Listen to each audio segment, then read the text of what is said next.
another Family Ties production of Western Big Six basketball. We're bringing you here at the Pantherton tonight, bringing you action from a sectional preliminary game between the Moline Maroons and United Township High School Panthers. Along with Jess Medina, our cameraman producer, this is Jim Smith, and Jim Sanders is going to bring you the action tonight.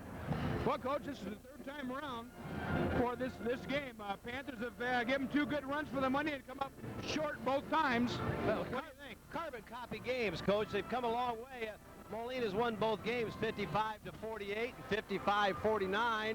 And in both ball games, UT was ahead at halftime. First time, UT was ahead 32-25. Second time, UT was ahead 32-24. So we're just in a situation where that, you can take it and read all about it and throw it away, because this is a sectional basketball. The winner to play against Galesburg on Friday night.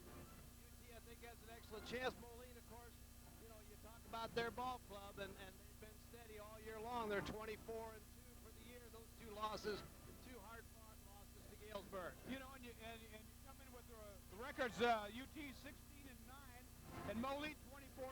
You mentioned their 2 losses to Galesburg, but 9 of UT's losses have been 2 to Moline, 2 to Galesburg, 2 to Quincy. So That's you right. take 6 losses off their record, all of a sudden is 22-3.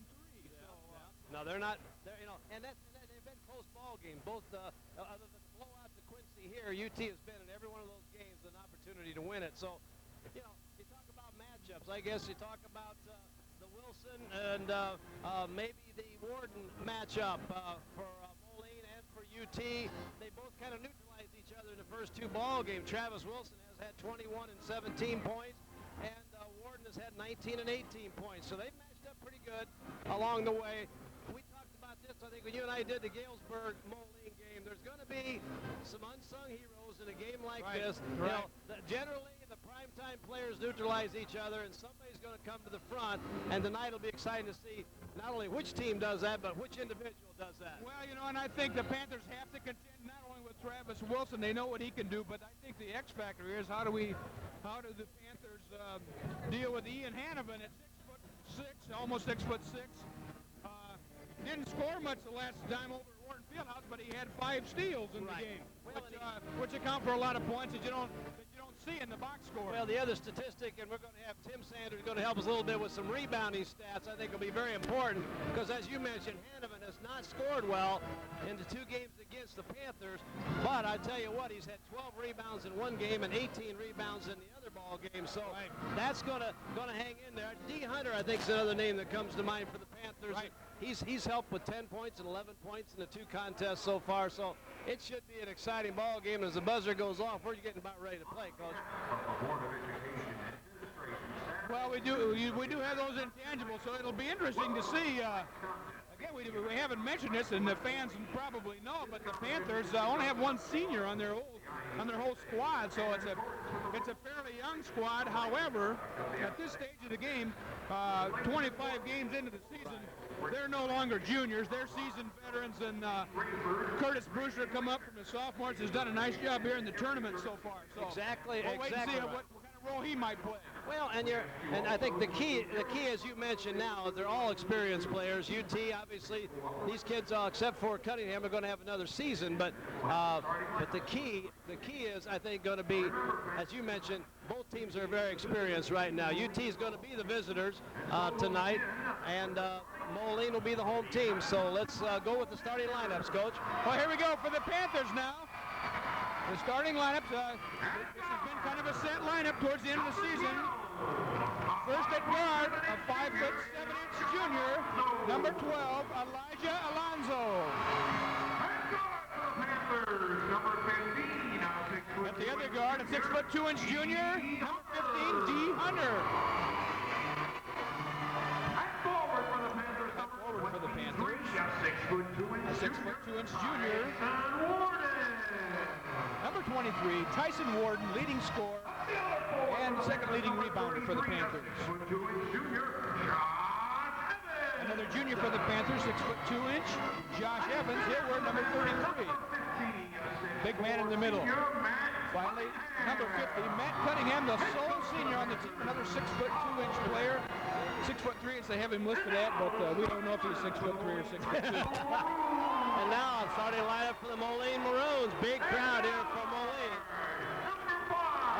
number 5'10" junior, Ryan Dexter. Key factor in several ball games for Moline this year. At the other guard, 6'4" senior, number 30, Kenny Springer.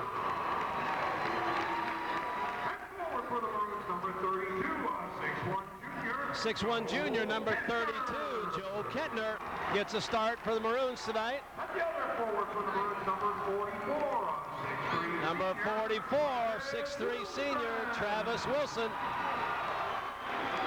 And at center, number 50, 6'5" senior, Ian Hanavan. Frank Dexter is the head coach for the Moline Maroons. Our officials for tonight are Randy Leitner, Gene Rayford, and Ronnie Jones. A good crew, and we might mention to our fans that we're going to go three-man crew throughout the entire tournament. So at this point in time, let's take time to salute our country, and we will have our national anthem.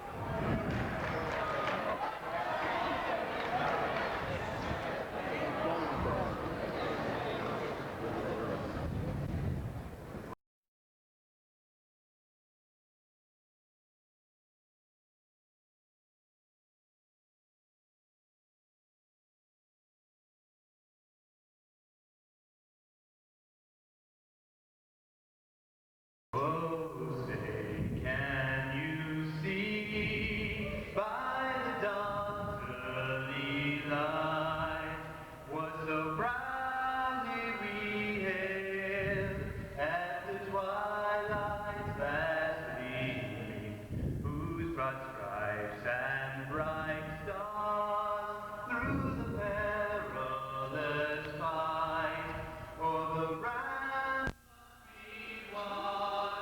was so gallantly streamed, and the rocket's red glare, the bursting in air, gave proof through the night that a flag was still there. Oh, stay does that star-spangled banner yet wave. Land of the free.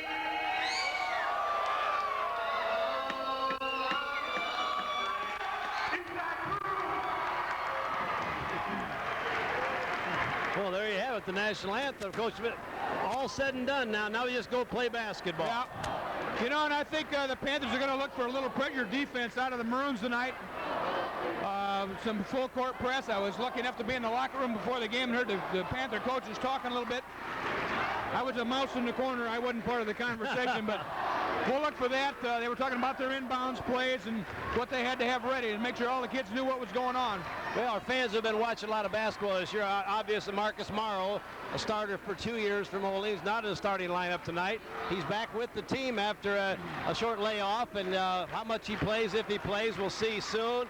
The start goes to Joe Kettner, 6'1" junior, and we'll see how that plays out. Hanavan and Warden will do the jumping at center as Ronnie Jones will toss the ball. Let's play basketball. It's a sectional controlled by the Maroons. Kettner with the ball, gets the ball to Dexter out front. And we could see a variety of defenses from the Panthers tonight. They'll play zone, they'll play that tough man-to-man. Kettner inside, no place to go. Gets a pass out of there. Dexter's wide open. Feeds it down inside. Travis Wilson shot partially blocked. Panther ball. Out of bounds with the Panthers. Kettner passed up a couple shots there to get the ball inside. Dexter passed up a shot to get the ball into Travis. Well, one possession looks like Maroons maybe want to work that ball down on the blocks and see if Travis can do some damage in there. 1-2-2 zone by the Maroons. Played a lot of that last year. They went a long ways with that 1-2-2 zone last year. Nice pass down inside. Good hands by Kettner in there. Kettner did a nice job. Wilson ahead to Ryan Dexter, and the Maroons will set up against man-to-man pressure. Wilson, nice move inside, spin move to the left. Scores the first 2 points of the ball game. Well, he's a handful on the block, so he's going to have, whoever ends up guarding him is going to have their hands full. Well, and they're going to have to double down. Looked like they're trying to get there, but it was just so quick, it didn't happen. Panthers are going to move the ball around the perimeter, try to find that soft spot in the zone, I'm sure, and then kick it back outside. Evans turns, fired, gets up, and he scores. Full court pressure. Nodded it too. Panthers pressure man-to-man. Full court. Dexter brings it across. Kettner. Hunter's trying to guard him inside. Not a chance inside right now against Travis Wilson because they double-team him in a hurry, and he still got off a beautiful shot. Well, he's a quick jumper, and he goes straight up. He's not jumping into anybody. Nope. Plus, he's as tall as these Moline's tallest kids. So. That's right. Well, you know, you talk about the Panthers, they'll go about 8 or 9 deep. There's where the hole is in that zone. That's exactly right. Well, it's obvious that the Panthers have prepared for that zone. No, it's obvious. Thus far. Yep.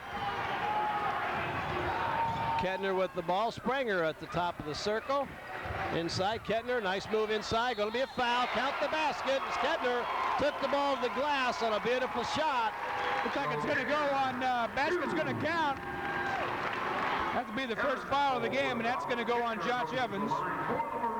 Well, nice move. It's obvious that they're going, Moline wants to go to the low block against the Panthers and try to isolate down low, and right now they're dominating down there, and they haven't got the ball to Hanneman yet. Kettner finishes a three-point play, makes our score 7-4. Well, of the 4 shots that Moline has taken, they've all been point blank. That's right. That's exactly right. Tyson Warden from the arc. Count it! Boy, that's what he can do. Several ways to break that pressure. Oh, the ball gets inside to Hanneman. Hunter hustles. Beautiful hustle out of bounds. Good effort by D. Hunter there trying to save that ball. The Panthers don't leave anything in the locker room when they play. I'll tell you, I watched Scott Olson's teams play out at Orion when I used to officiate his games, and all the time he's been there at UT. And his kids will give you the best effort consistently, game in and game out, as any coach I've ever seen. Hand check, going to be a foul. I'll tell you, that's hard for D in there because they're so strong that you just can't really keep that guy from coming into you. And that's D. Hunter picking up that hand check foul. But that's, like you said, that's hard not to get that foul. How are you going to do that? Just getting, letting him go by you. Right. And the way the game is played nowadays, that's status quo. 5-second count almost. Dexter might have traveled, got away with it. Hanneman from about 15 feet away, and count that one. Ian Hanneman for 2. Nobody's missing here now, Coach. 9-7's our score. 5:23 to go here, first quarter. Alonzo out front, key in the offense, kick it down to Cunningham. Hunter has an idea. Alonzo from the arc, he can hit him. Count it. Elijah Alonzo, 3. Panthers with the 1-point lead now. Oh, those 2 threes don't hurt anything, do they? No. Beautiful job. Going to call an offensive foul against Springer, looks like. Are they using the forearm in there? Yep. Well, that'll be Moline's first team foul. Springer picks up the first. Well, Panthers lead 10-9. 5 minutes to go in the first quarter. Very exciting, very well played first quarter you here. know, for as big a game as this can be, it's a pretty well played game so far. We got a reach-in foul. That could be on Springer. If that is, that's 2 real quick ones. That's Kenny Springer. Well, you talked earlier, you know, I was going to bring it up in the pregame, and I apologize for not. Marcus Morrow going to make a quick look into the lineup here. We talked about the Panthers being able to go about 9 deep with their personnel, and Moline maybe going 6 or 7. Of course, Kettner being in there really helps now because Morrow gets to come in and experience. But I was going to say, unless Moline gets in foul trouble, 9 against 6 or 7, they played that all year long. So it's not going to affect Moline unless they get in foul trouble. Which Springer is in foul trouble right now. Well, and with you know, only 3 minutes and 10 seconds into the game. Oh, nice inbounds play, partially blocked, out of bounds. It's going to go to the Maroons. Yep. Nice out of bounds play there. I think Hanneman blocked Evans' shot. I'm going to say Evans had a pretty good look. Right. It was free in the lane momentarily. Well, Travis Wilson's going to bring that ball across the 10-second line. The Maroons will set up against man-to-man. Tough man-to-man pressure. Dexter penetrates. Kettner. And a call. Hanneman shuffled those feet ever so slightly. But with 3 officials, boy, they're going to catch all that stuff. Well, you'd think they would, but I've watched enough Big Ten games and other ball games this year where they missed some pretty, what looked like pretty obvious things. How about they'll have the opportunity to call all those if they like. Whether they do or not, there should be at least one official watching everything that takes place out there. I like this crew. They're young. They've done a nice job. They earned the right, obviously, to be in this game. And I think we got very good officials, all from the Peoria and/or Bloomington area. Well, the Panthers are going to pick up full court now and put a little token pressure, but trying to keep the ball out of Dexter's hands, so they let Wilson bring it up. Got a switch in defenses too. Hunter's moved over to play Morrow now, and Evans is going to pick up Travis Wilson. See maybe a little stronger player. Who knows? Down on the blocks, huh? Right. Kettner penetrates. Oh, he got fouled. And Hunter's going to pick up his second foul. I was going to say that's going to be 2 on D. Hunter now, 3 on the Panthers. Got Jonathan Borden ready to check in for the Panthers, and he's going to come in and get Evans. And here comes the sophomore Curtis Brewster is going to check into the ball game, as well as Courtney Hughes. Hunter's going to go to the bench. Hughes going to come in, and he's going to get Matt Cunningham. So fresh legs for the Panthers on the floor now. Well, that may pay off. I think coach has done this the whole year, and Brewster coming up the end of the season here and helping out has given him one extra man. And of course, Jonathan Borden coming back off the injured list has helped give him that depth, because he was a starter early, and then now he's kind of playing himself back into shape, but give the Panthers some real depth on that bench right now. Kettner makes 2 free throws, 11-10 Moline. Yeah, it's Moline sticking with their zone. Okay, now we got fresh people in there. Let's see how the Panthers have the interchangeable parts. Oh, boy, that's a good look, though. Good offense well executed. Pass maybe a little too strong, or Hughes just didn't catch it. Travis for 3. Boy, coach, he just took that ball right down the court, set up, buried that baby. Made it look easy, didn't he? Yes, he did. Right from the top of the key. Tell you, the Panthers are doing a great job attacking off this. the glass. Count it. I don't think all last year we saw anybody attack this zone the way the Panthers are attacking it tonight. They gave people fits last year with this defense, although they've been playing a lot of man-to-man. Travis Wilson, 3-pointer again. What a wonderful first half we got here. 17-12 is our score. 10 points for Travis already in the first quarter. We got 3 minutes remaining. I think he's kind of taking this game on himself and says we'd rather not be behind. Hughes turns, fires. Won't go. A little strong. Kettner, big rim. Rebound. My, what a rebound in there that time for Joe Kettner. Whoops, and a bad pass by Moline. Little strong. Trying to get Hanovan into the offense. Comes Josh Evans checking in. He's going to get Hughes. Yeah. Well, Courtney did it. He did a nice job. Got himself wide open. Got him right where he wanted to be. Well, but they ran the right play, and he just didn't catch the ball. Didn't catch the ball. 5-point lead now for the Maroons. Here we go. Brewster. That's Curtis Brewster, number 20 at the top. Lonzo on the wing. Morrow applying some good pressure out front, trying to disrupt it. Good crisp passing by the Panthers tonight, Coach. Borden dribbles down. Ball is partially tipped. Borden comes up with it. He feeds off to Evans, and he traveled before he could put it up. For Moline. I thought Borden was going to lay that thing in for sure. One pass too many, maybe, but boy, what a great look. Number 40 comes in for Moline. That's Joe Manning, and Kettner's going to sit down. Man alive, what great minutes he gave him there. Especially with Springer in foul trouble, that's just added some extra energy to that offense. And I think we're about as deep. Picked Alonzo. And Dexter fouls him right back. So, boy, you've seen that played out many times. But quick hands. Elijah does a beautiful job. Here comes Alex Sandoval, and he's going to get Alonzo. Alonzo gets a nice hand from Coach Olson and the Panther fans here. Good quick hands by Alonzo. That's clean steal. We're sitting down here courtside. Boy, we got great seats. Are you on the mid? We're on about the 49 or the 51. Oh man, Evans again. Evans, nice turnaround jumper. 6 points for Evans, pulls the Panthers to within 3. Got Brewster guarding Morrow out there. Travis, no, into Hanovan, but he blows it up again. We get a jump ball. Going to be the call. That's a good call. The ball's going to go to the Panthers. Well, Coach, at 17-12, Moline has the ball stolen, and UT scores. And then they come right back, and then UT forced the jump ball. And I didn't see who had that. Was that Borden or I think it was Warden? I think it was Borden. Or maybe Evans. Could have been any one of those guys. They were, I tell you, they're hitting the ball right there around it. Into Borden, kicks it over to Warden in the corner. Fires a 3. No, it's a 2. He's on the line. 5 points. 5 points now for Tyson Warden. 17-16 is our score. Coach Olson's working hard down there. Coach Dexter's kind of standing and taking it all in. Both these coaches do a great job. Another steal by the Panthers coming. Panthers pick up the defensive pressure a little bit that time and kind of caught the Maroons by some surprise there. Curtis Brewster, long three, air ball. Good steal by Borden. Gets it ticked out of his hands. Quick turnover coming back the other way. Marcus Morrow, Travis Wilson. Great assist from Marcus Morrow to Travis Wilson. And right now, when they need a play, Travis is making it right now, Coach. Well, we're under a minute. 19-16. Maroons with the lead. This is real basketball here. This is what everybody paid their money to come in here. There's probably pretty good house here tonight, Coach. Big crowd here tonight. Oh, partially blocked. Late call, but Travis Wilson's going to pick up the foul. Warden going to go to the line.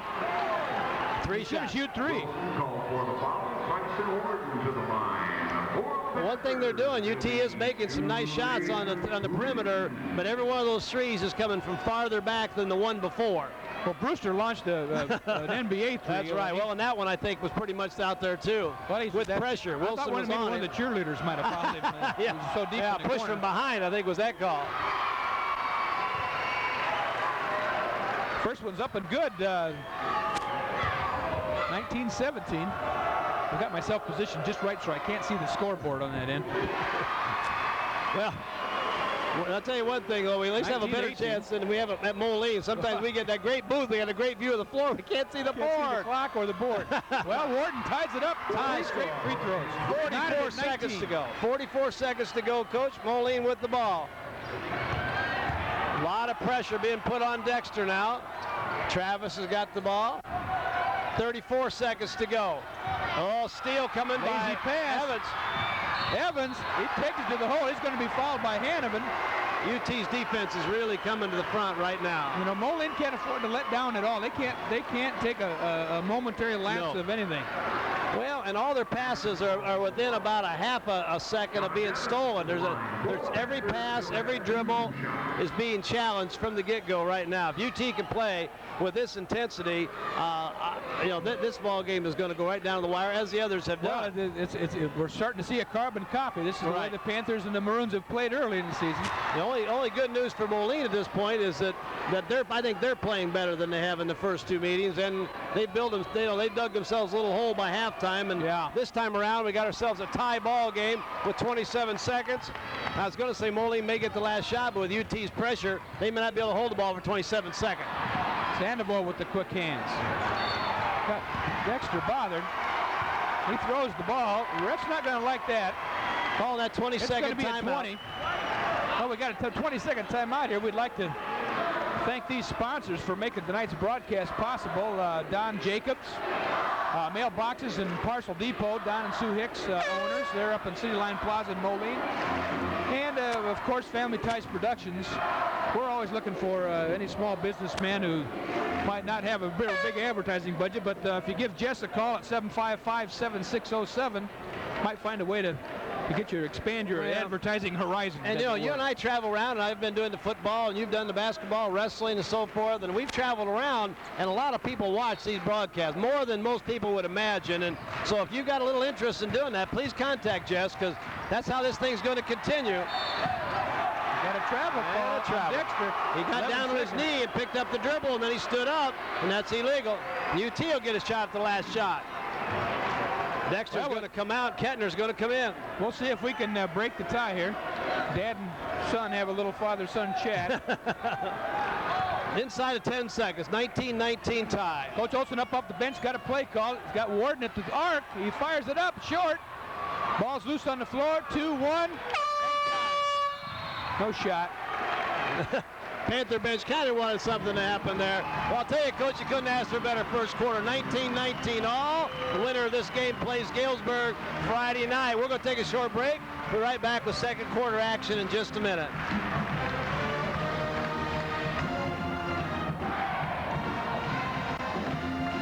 Yeah, we're back here at the Panther Den. This is Jim Smith along with Jim Sanders bringing you the action. Great first first quarter, Coach Sanders. Oh, wonderful ball game so far, Coach. Just the way that you'd like to see it played.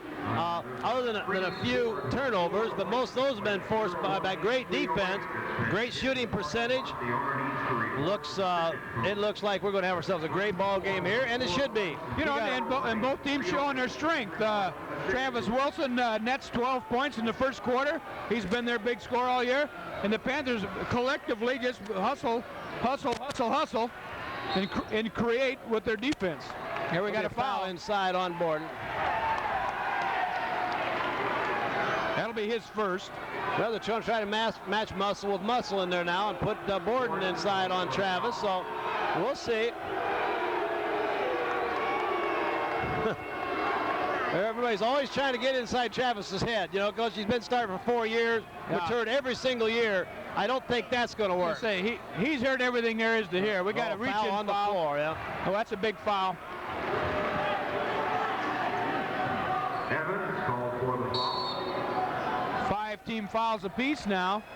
Early in the second quarter. Here comes Cunningham back in. He's going to get Evans with 2 fouls. Coach Over's going to sit him. Yeah.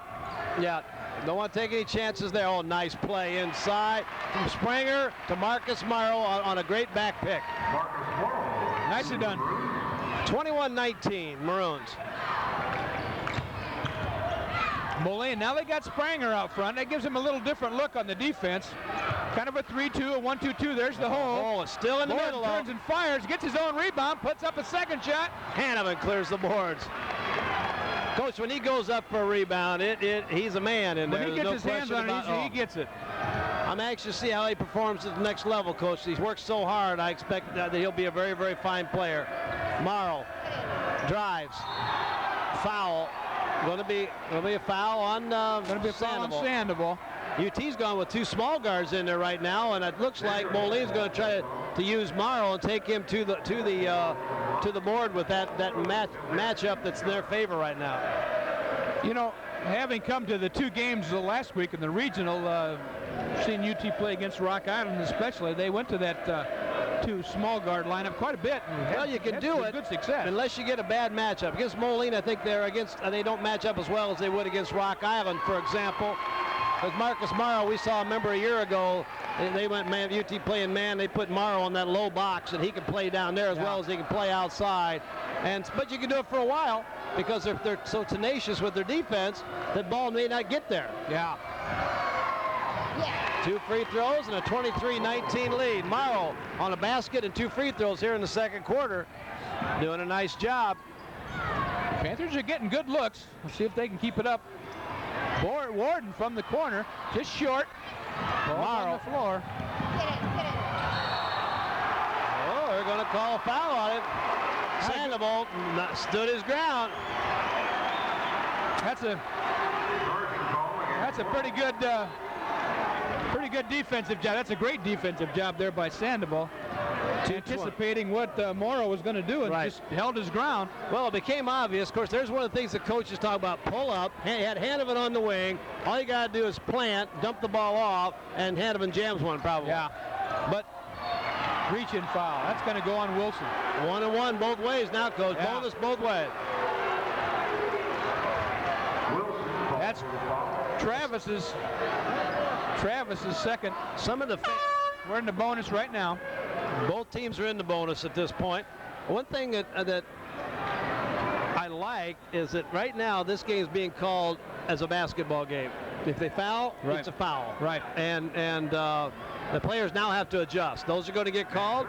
The kids that can adjust are going to stay in the game, and those that can't adjust are going to be sitting. Well, here's Matt Cunningham at the line now for the Panthers, trying to get off that 19 mark. Had that at the end of the first quarter.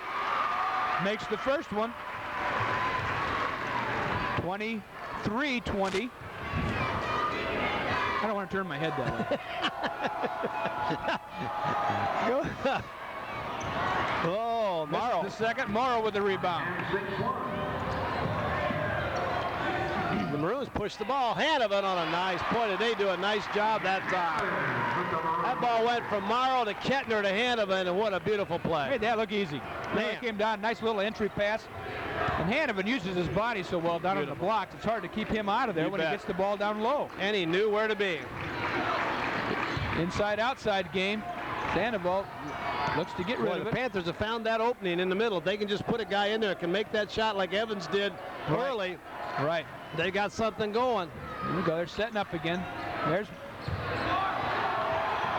Borden in the hole there. He gets another pass in there. He's reach in, puts it up. In and out, won't go. Hanovan tips to himself and controls the rebound. Morrow on the run. Springer, layup. Timeout, UT. 27-20 here at the Panther Den. We're going to take a short break here. Maroons on a little run right now from 19-19 tie to 27-20. We'll be back in just a minute. Well, we're back here. 22nd timeout for the Panthers. We'll see if that has some effect on the momentum. Well, you talked about how easy the last two Maroons were during the break there. Maroons come down and make two fast break buckets. They're kind of taking the Panther defense out of the picture by making those quick passes and getting some easy lay-ins. Yep. Well, I think it's a good adjustment by Moline because earlier they were getting it across and trying to set up, and UT was pressuring them clear back here to the 10-second line and making some steals. This way, a couple quick passes and a layup. Well, Panthers working the ball around the perimeter. Maroons have adjusted their defense slightly. They stretch it out. Nice pass inside. Evans up. Rolls around. Won't go. Hanovan.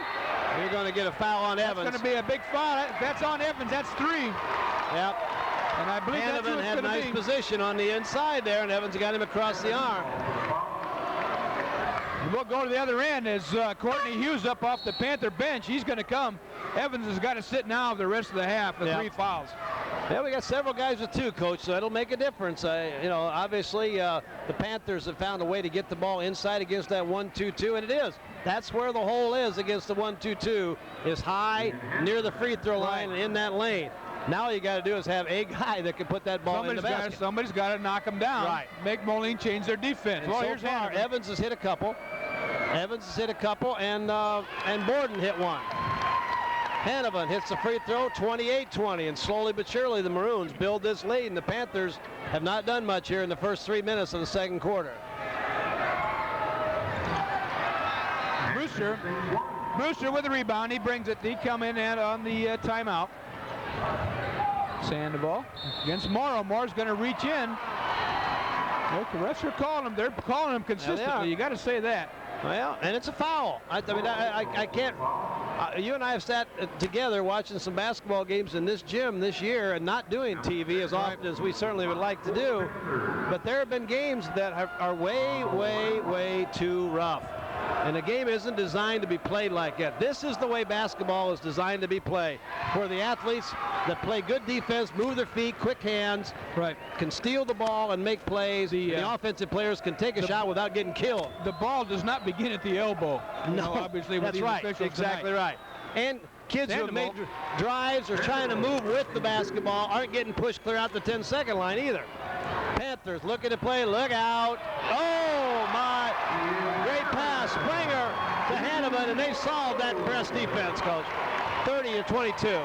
Well, it's obvious the Maroons were prepared for some Panther pressure here, too. Well, they sure were. They've had 3 or 4 real easy buckets here. Turn around by Ward, and it stays down. They worked him that time, Coach. They worked him in there, and he's probably the best pure shooter the Panthers have, and now they're putting him on that low post. Morrow to Hanovan again for an easy layup. Fantastic shooting, but you don't miss too many layups. Steal by Kettner. Going to go coast to coast. Nice pass. That's a good call. That is a good call by the referee. Basket will get wiped off. Now, no basket.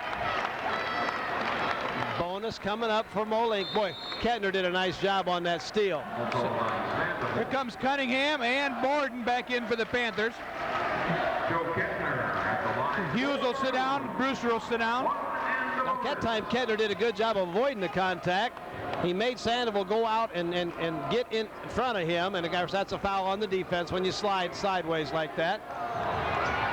Ball goes in. A little shooter's roll that time. Well, Kettner's got good shooting form and good rotation on the ball. You're going to get those bounces more times than not. This is a good lineup they've got in there right now for Moline with Kettner, Morrow, Hanovan, Wilson, and Springer. That's an awful solid lineup, too. Dexter's not playing as well tonight as he has in the past, and they go to a little different look. 10-point lead now for the Maroons. Panthers need to answer. They really do. 4 minutes to go here in Maroons the have second extended quarter. their defense out to the arc and beyond a little bit, knowing that the Panthers want to shoot those threes. Here's Borden from the corner. Too strong, won't go, and number 50, Ian Hanovan, rakes down another board. On the run again. Travis Wilson. Oh, look out. Bodies everywhere. Look at Kettner in there. Kettner's kept that ball alive. The Panthers are going to have to slow the whole thing down now if they're going to have a chance. 36-24 Moline. Boy, Joe Kettner made a real difference here in about the last 3 minutes. He really has. And, you know, here's a game where you don't know what Morrow's going to do, how much he's going to play and that kind of stuff. Panthers get a board. He starts the ball game, and then he proceeds to play almost the whole first half here. And he's got 9 points. That's a great job. Great job. He's a good player. We've seen him play before this year. He's not a big surprise to the Moline folks. Sandoval, long three won't go. Man, Hanovan rips the ball. You know, he does several things well. Travis Wilson, 4-3, look out. Won't go. Springer keeps it alive. Keeps it alive again. Kenny Springer, 38-24 Moline here. 2:48 to go. One thing I was going to say also about Hanovan, Coach, he just has that knack. He's always on the right side of the board. He, instinctively, he's some got a good kids are feel like for that. where the board's Yes, going to come to. Yes, he does. And boy, I'll tell you, if it's on his side, he's going to get it. Panthers looking for that shot that's going to try to put them right back in the ball game here. They need a basket desperately right now. Yeah, they're trying not to panic, but it's hard knowing what the score is, and Moline's got a run going. Down low to Cunningham, but he can't get it in. He got a little too much body by Hanovan. Hanovan's going to pick up his second. A little too much body, I think, there. I think so, Had his hands up, but he had the legs and hips on. Yep. Well, Cunningham did move away from the basket. Now, we didn't have a real good angle at that, similar to what Coach Dexter had, but Cunningham did move over there all by himself. Manning comes into ball game number 40, and so does Dexter. Kettner's going to sit down. Travis Wilson is going to sit down. We'll take a look at that with 2:21 to go here. Marcus Morrow. Hanovan. Manning. An offensive board for Manning. Moline gets 3 shots, 2 offensive boards, and it's 40-24. And there's the difference. You just said it. Moline gets 3 shots. Panthers have been getting 1. That's right. If they get any. If they get any. 40-24. 3 ball. Tyson Warden. Yeah, Panthers needed that one. 13 points for Warden. He's got half their points almost. Dexter on down there, coming. Springer takes a look inside. They don't have the numbers. Oh, tomorrow. Nope, not going to count it out on the floor. No shot, but a great pass nevertheless. Alex Sandoval called for the foul. That's going to be his third. 9 team fouls now. Sandoval's going to sit as Alonso comes back in. A little bit of a gamble here with Travis Wilson coming. He's got 2 fouls, doesn't he, Coach? Yeah, he got 2 fouls. 1:37 to go and a 13-point lead. He's got 2, but Hanovan's got 2, and he's going to go to the bench. He's going to rest. Well, you're resting your big-time players where they both aren't having a chance to pick up the 3rd foul at the same time, kind of. So Marcus Morrow, a little strong, but curls it right back in. 41-27 right now.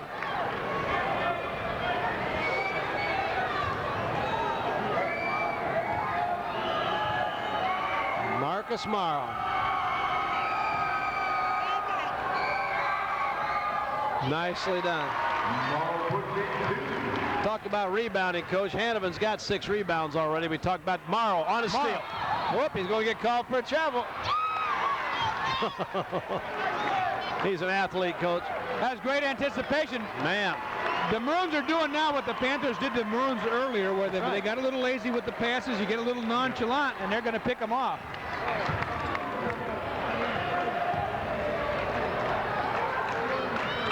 Deep 3 from Warden. Brewster going for the board. Nice try by Brewster. Going to go the Maroons' way. For Moline, Justin Ward, a 6'4" freshman, going to come in the ball game.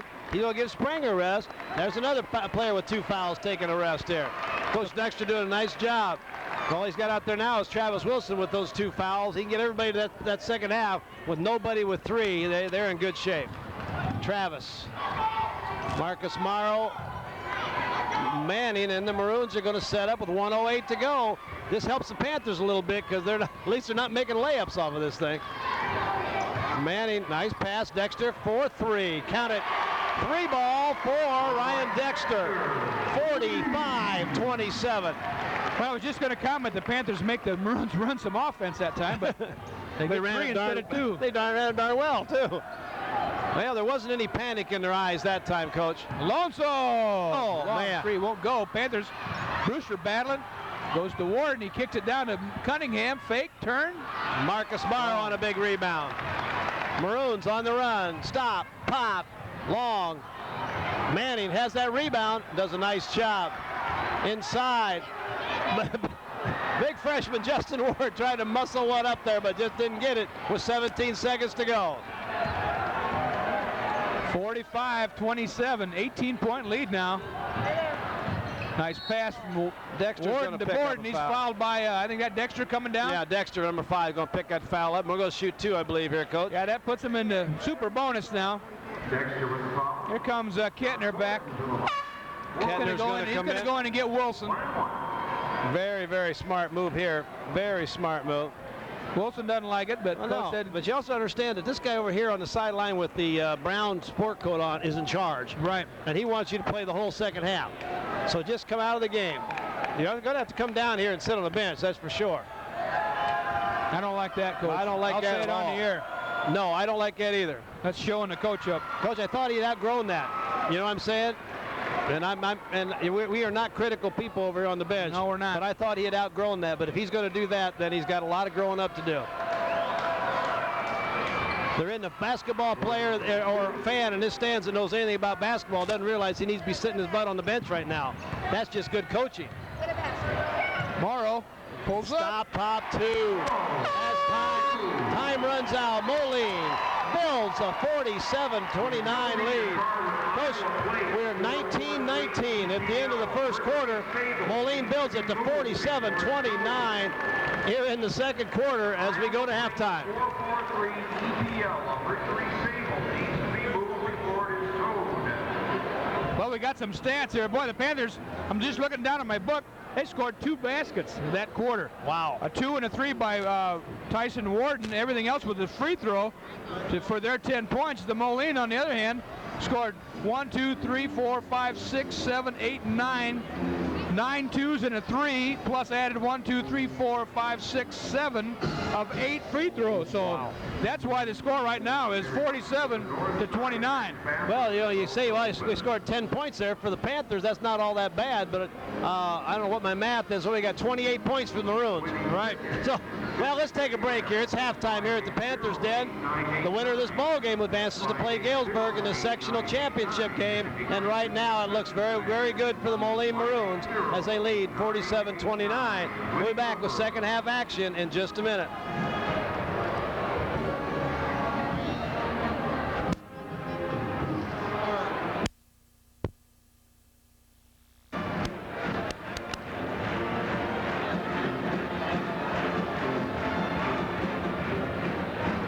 We're back here at the Panther Den. This is Jim Sanders with Jim Smith. Tim Sanders is doing stats. Jess Medina is on the camera and producing this thing. It's the TCI, Channel 38, a Family Ties production. Welcome to sectional basketball. We're at halftime where Moline leads 47-29 over the Panthers. Coach, how about some scoring in the first half? Well, kind of what you'd expect from the Panthers. Tyson Ward is leading the way out of 49 points. He's got 13 of them. Pair of threes, couple of...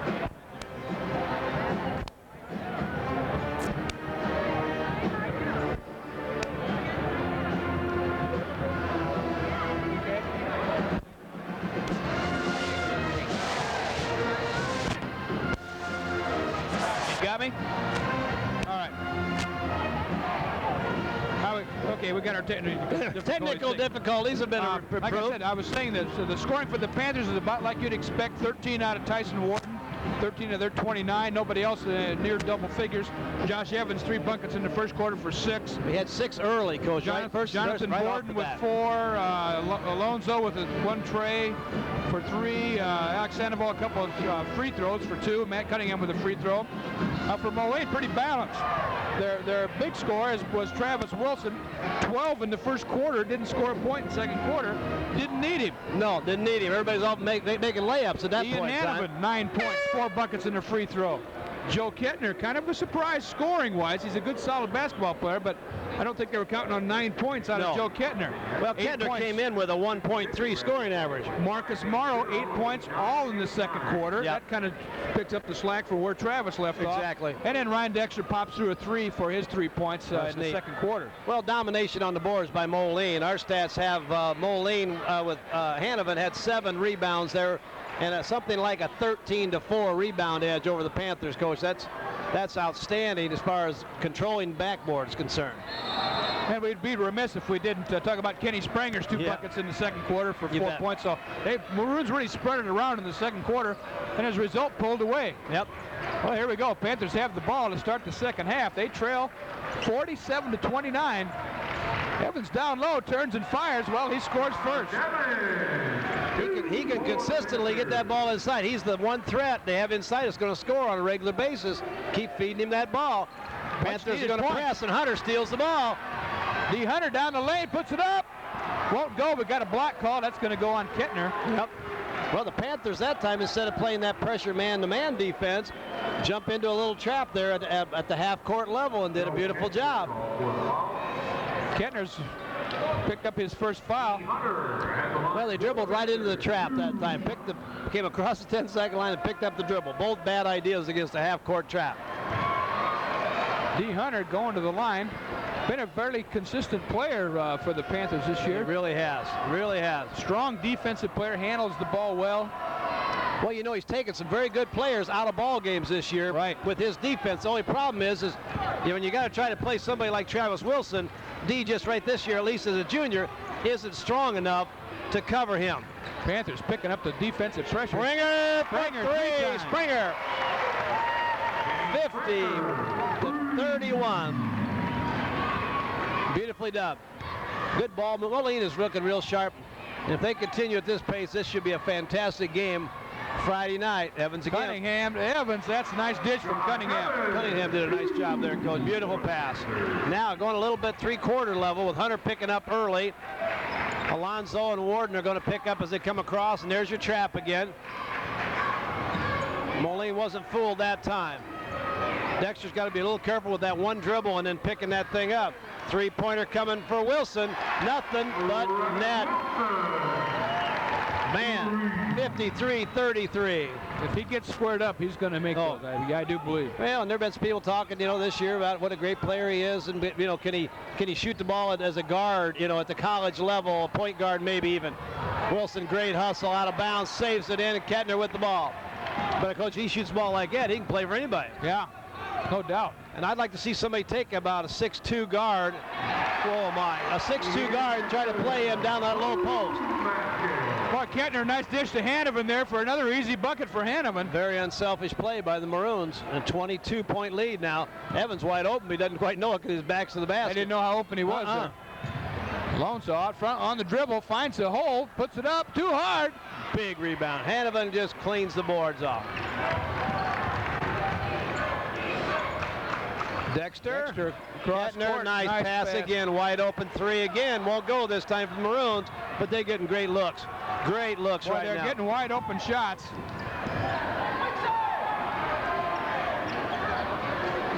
Hunter penetrates a little bit. Warden from the corner. Spranger can't control. Hunter with the board goes up. There's that third foul on Wilson. That's going to be it. Yeah, there it is. Hunter, a nice rebound that time. Spranger was on the board for Moline that time, but you can tell just the difference in strength between Spranger, who is a fantastic player, and Hanovan, because he couldn't quite control it, and all of a sudden Hunter ended up with the ball. And when Hanovan grabs one, nobody else is going to get it. Well, D. Hunter goes to the line. He's going to shoot a pair. He knocks down the first one. Here comes Jonathan Borden into the game.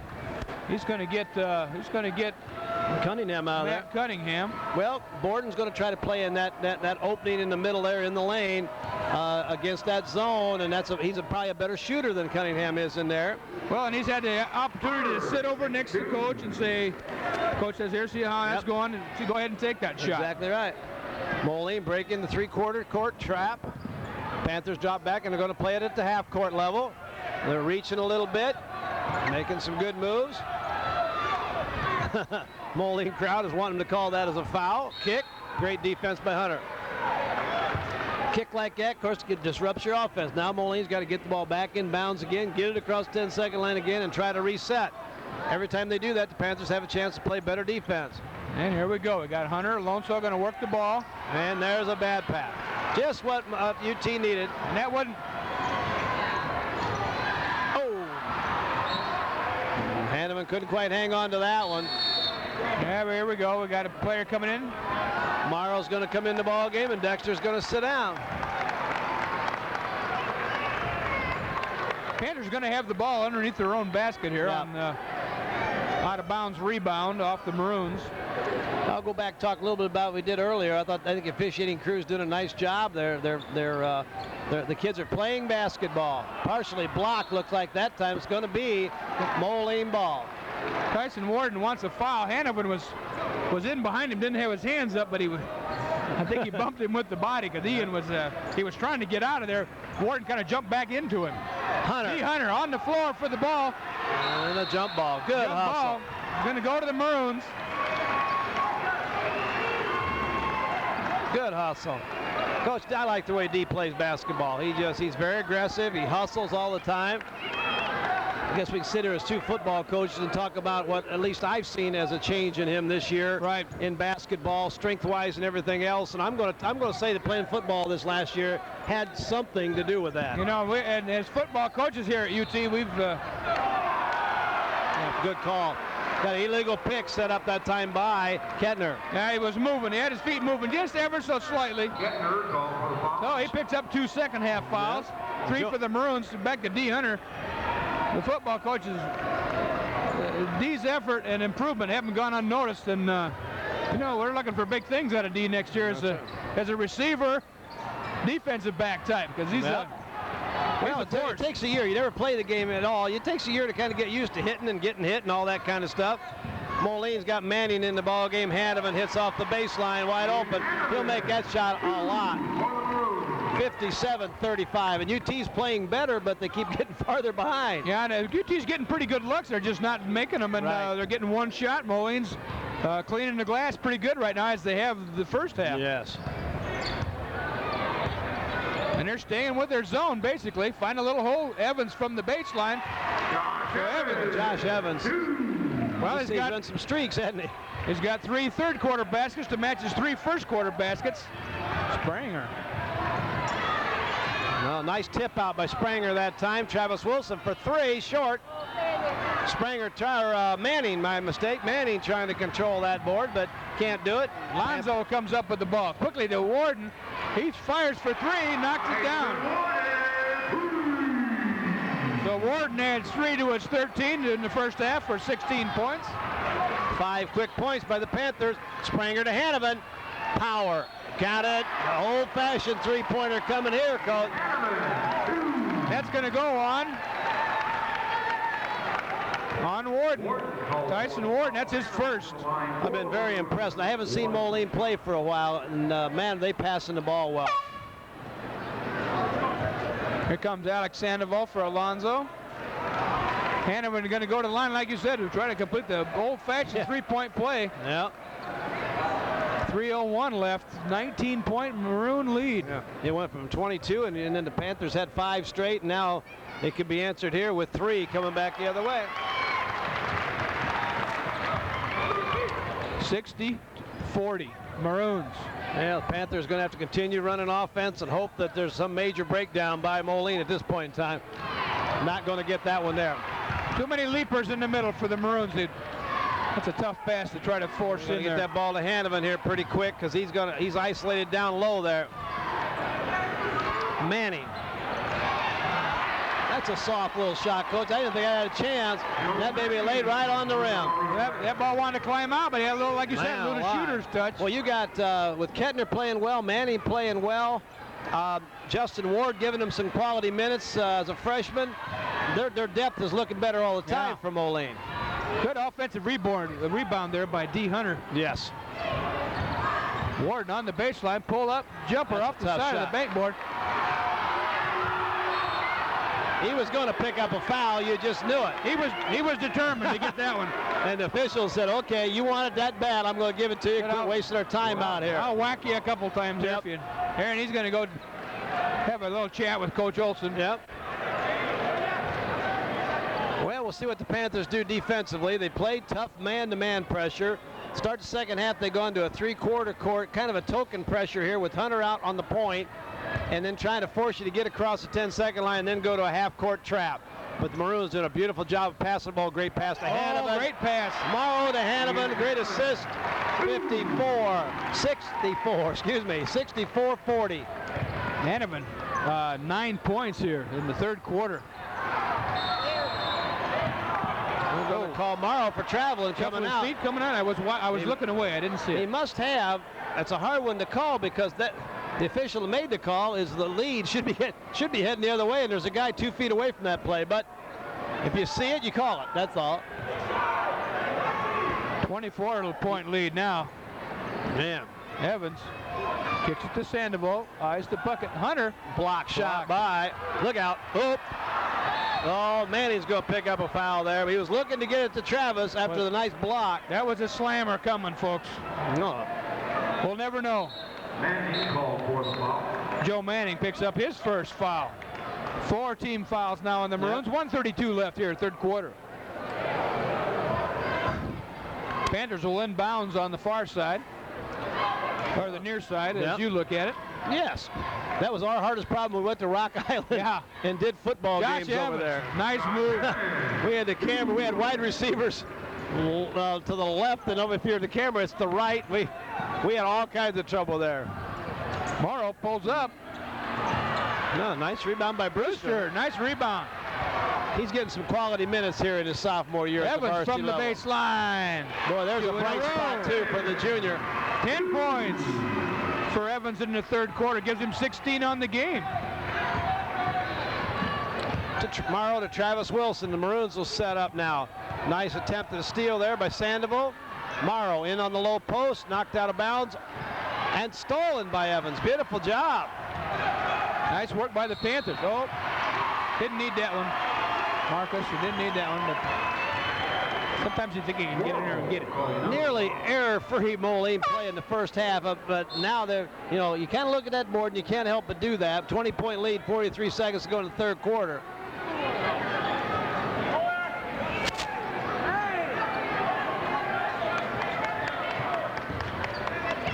They didn't get either one of them in. They didn't know who.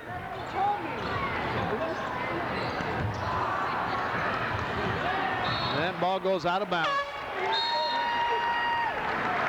2 subs for Moline after dad and son try to decide who's going to go in for whom and who is not listening to whom. These are good seats. These are great seats. I love that. But Dexter is in the ball game along with Justin Ward. And they got 6 guys on the floor. Coach Dexter had to go out and get one. Coach, I've tried to give football players a hook before, but that was the hook. Yeah. Who's got me by the arm? Dexter brings the ball across the 10-second line. He walked, but 27 seconds.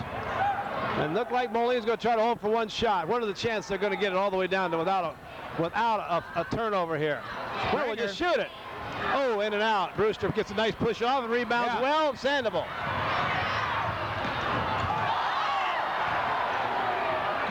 Brewster back up, left hand. Shot nice job. Gardas, Brewster. Oh, what an exciting end to that quarter, Coach. Well, the Panthers cut the lead slightly, but it's still 64-46. That's an 18-point lead any way you cut it. That's right where we were at halftime. So Maroons pulled out the 24. Panthers come back. Cut it back to 18, but boy, the Panthers got the work cut out. Josh Evans, 10 points in that quarter, kind of kept the Panthers alive. Only 2 other baskets. Yep. He's going to stay out of foul trouble because he had a great first quarter, then sat a lot in the second quarter with fouls, and now he's doing an excellent job in the third quarter. So as Evans goes, looks like the Panthers are going to go this ball game. Yeah, and Ian Hanovan answered for the Maroons. He had 9 points in that quarter, so everybody else scored 1 bucket there. Well, we'd like to take, while we have a between quarter action here, take another spot here to thank our sponsors for tonight. Don Jacobs, we thank him for his sponsorship, helping you bring these broadcasts to you. Mailboxes and Parcel Depot, that's Mark and Sue Hicks as the owners over in City Line Plaza in Moline for all your business needs. And of course, Family Ties Productions, that's us. If you're a small business man without much of an advertising budget, we could be the answer for you. If you want to get some advertising, let us know. This will be on tomorrow night, which is Thursday night. Give Jess a call at 755-7607 for more details about how you can become a sponsor. They can't figure out who's supposed to be in the ball game. We got Kettner running in here after the play's already been inbound, so we'll see. Sandoval from the arc, count it. We'll see. Well, here come the Panthers. Moline's a little disorganized right now. Moline's going to go with Morrow, Travis Wilson, Spranger, Hanovan, and Kettner. And the Panthers got Hunter, Brewster, Sandoval, Evans, and Borden. Coach, you're talking about advertising. I'm going to go out on a limb. You know, we'd like anybody to be interested in doing some advertising. We really would appreciate it. I think it's going to be a bargain for them. I'm going to go out on a limb. We'll take any big time, as far as big company advertising, some kind of corporate sponsor. If you want to be involved in this, we'd love to hear from you too. That's the answer, is a corporate sponsorship. And I think there are a lot of people who are watching this, so let's see what happens with that. But we'd love to have you back the program we're involved with right now. The Panthers on a run again. Woo. Well, good defense at both ends. Nice finish by Sandoval. Comes down, fakes the pass, and goes up to the layup. That's a nice move. UT right now is on a real nice run. And they got the lead down to 15. Anything can happen, folks. They played some barn burners, these two teams. Well, UT came back from this much against Rock Island the other night, if I'm not mistaken. Yeah, they were down 13. Yeah. So. Well, let's see what happens. With a lot less time to go than this. That's right. Well, Moline's got to regain their composure, make a couple shots. That's all they got to do right now. They're the dominant ball club in this ball game right now, and it's their game to win or lose. A little patience right now. Give the ball to Hanovan. That's the guy you want to have the ball. Sometimes I think they forget he's out there, and he's going to score every time he gets the ball if you get him halfway close. They got him at kind of a high post. They're going to get Travis now. Out of the corner. That's a heartbreaker there. Just like that, 69-51. That's 4 threes for Wilson so far. Oh, my. Hanovan on a huge block. Spranger on the run. Coast to coast, Spranger. Hanovan block, Spranger layup. 71-51, just like that, and there's your ball game. Right back to 20. Man alive. Moline said, okay, we're through fooling around right now. There's Hanovan again on a steal. He's got about 8 or 9 rebounds, Coach. Morrow, in and out, tip in, Kenny Spranger. Oh, great tip. Oh, my, 73-51 Moline. Great tip by Spranger. Why are we doing this? The clock's running. Well, there's no reason in the world to let that ball roll all the way down the court. Warden, deep three. No good. Over the back.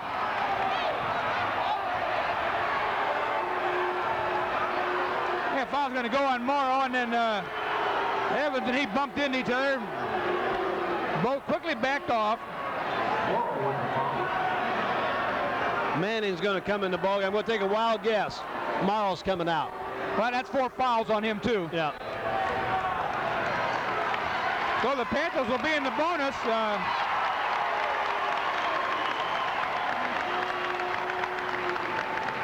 Next foul will put the Panthers in the bonus. 5:24. It's a 20-point lead. That's a pretty big hole to climb out of when you're playing a team the caliber of Moline. That's right. And especially when they can steal the ball like that. Block shots, do those good things, run the floor.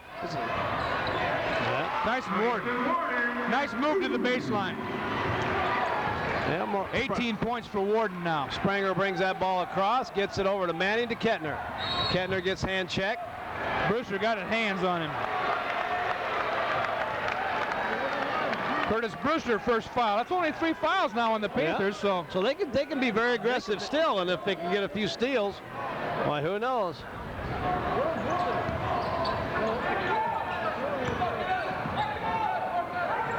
Spranger. Panthers going to go man-to-man. Now. Spranger drives. Nice pass to Kettner. We're going to get a walk. Yeah. It's a good call.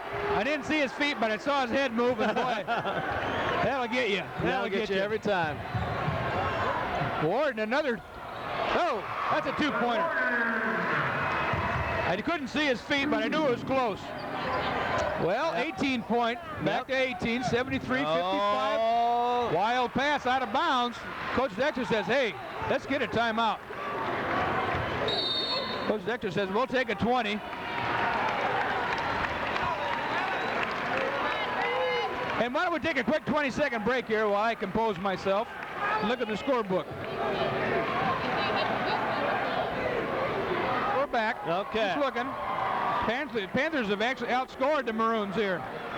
2-4-6-9 to 2-4-6. Oh no, even up. 9-9. Well, they've been some runs. I haven't kept exact track, but I know the Panthers made about a 5-point run and bang bang, about 7 back from Moline. But we'll see. The Panthers, like we mentioned early in the ball game, we said it several times. You're going to get that 100% effort every time out. You're going to get it right now. There's no quitting these kids. So, and they're playing in the sectional tournament, and that's great experience for next year. Yeah, every one of the kids on the floor right now is going to be back. There's a three-pointer. Josh Evans. Well, he scores in the fourth quarter. I didn't know if he scored in those even quarters.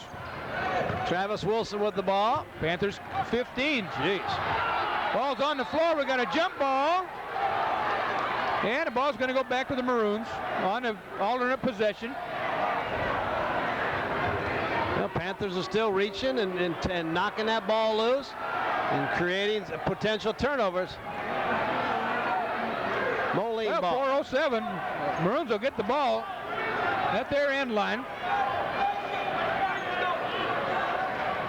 It'll take a second, wipe some sweat off the floor down there, but this is pretty interesting as far as scoring averages for the year for the Panthers. Josh Evans comes into this ball game, coach, averaging about 6 points a ball game, and he's had a career ball game here tonight, and the Panthers have needed every bit of that to stay close. Well, he's made some big hoops when the Panthers have needed it. Like I said, in the third quarter there, it was all Josh Evans. Yep. He's got 19 points on the night now. Wow. Great effort. Great effort.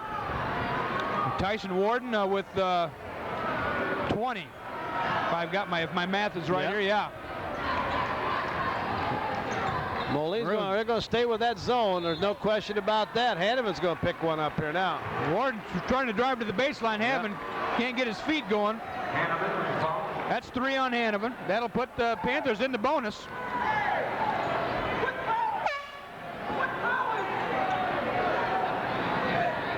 Coach Dexter yells out to his team, quit fouling. Quit fouling. Always good advice. Sometimes you got to make some of the simplest coaching comments, and we'll find out if they're going to listen or not. That's the next thing. Well, you know, it's hard to tell the guys not to play hard, and Ward was making a good move to the baseline. There we go. Knocks the first one down. 59-73. Morrow comes in the ball game.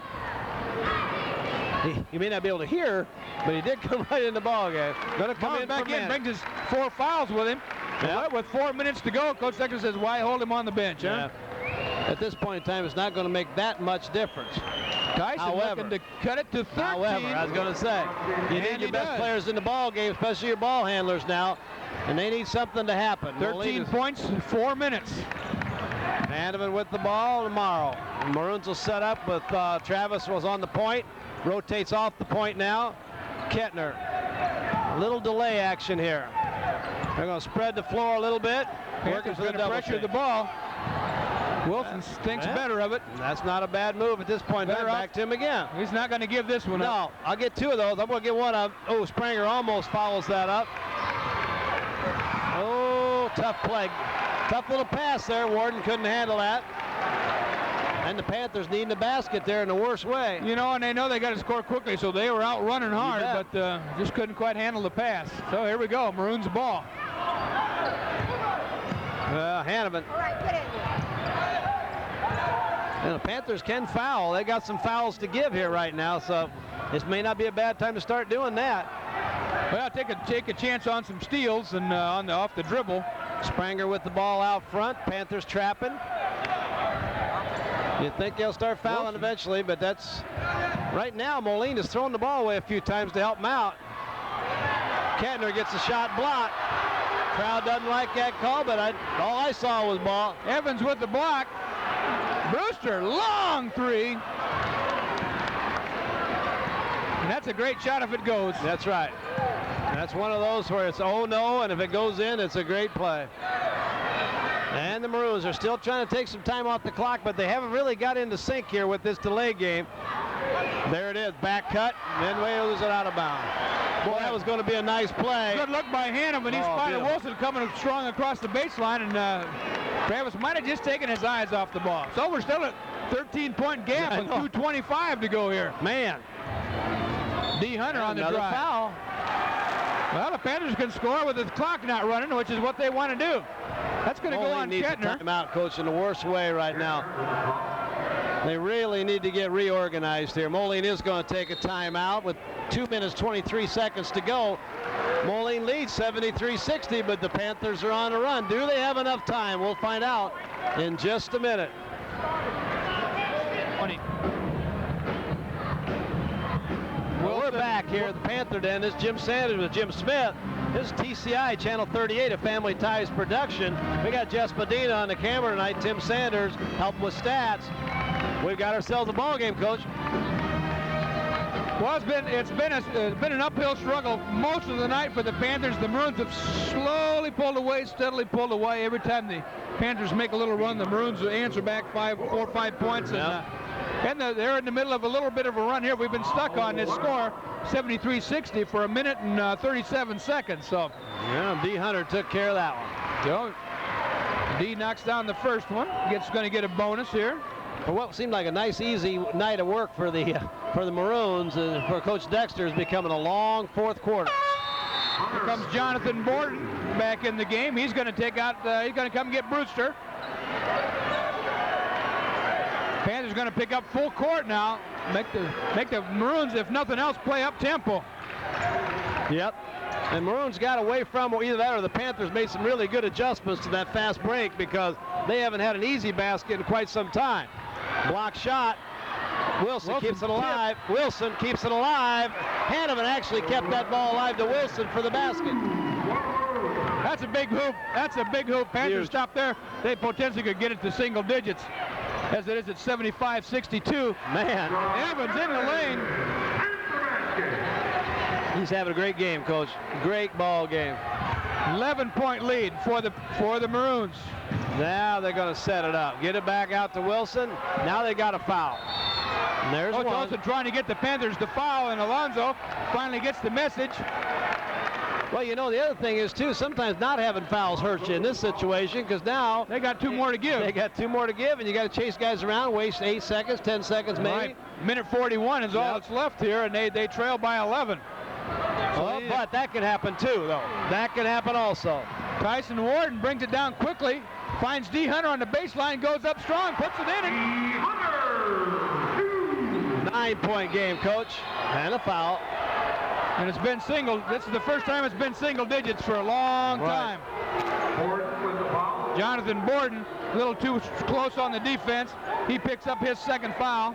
That's 5 team fouls now on the Panthers. The Panthers, in an attempt to foul here now, have fouled twice and made 1 steal on the inbounds pass and scored 2 baskets on the deal. So they've got a shot. Moline's going to have to show a lot of composure, but they've got the senior leadership to do that out there if they'll just do it. Hunter reaches on Spranger. Yep. Another good foul. Picks up his 3rd foul. Now next foul put the Maroons in the bonus. 118. Joe Manning comes in the ball game, and Kettner's going to sit down. Coach Olsen says we want to foul Hanneman as soon as he touches it. He's Travis not going to touch it. Not going to touch him. Travis Wilson builds that lead 77-66, 1:11 to go, 4th quarter. Big hole. D. Hunter, nice drive, puts it up and through. And UT going to take a quick timeout. Well, we've got 20 seconds here. Let's once again thank our fine sponsors tonight, Don Jacobs, Mark and Sue Hicks, the owners over there at Mailboxes and Parcel Depot, located in Cindy Line Plaza, Moline, for all your business needs. And of course, we put a plug in for ourselves here, Family Ties Productions. If you want to help us put these games on the air, give Jess a call at 755-7607. He'll give you all the details. No, we're starting to make plans to finish out our basketball season. Try to do some stuff, I'm sure, in the springtime, but the big push is for next fall for football season. So if you've got some interest in that, why, please let us know. We've been on a very limited schedule this year. We'd like to get back to full schedule next year. Marcus Morrow, coast-to-coast layup, 79-68. Hunter on the drive, pulls up, jumper from the baseline, won't go. Wilson, big rebound off somebody. Off Hunter, going to go the Maroons' way. Panther crowd 46 seconds. Yeah, Panther crowd didn't like it. Well, it looks like Moline's weathered the storm, Coach, but a great comeback effort by the Panthers. Moline didn't do as good a job protecting that lead as they would have liked. Morrow with the layup. Here comes Alonso. Morrow trying to pick his pocket. I don't think he's going to catch him, Coach. Alonso, 2.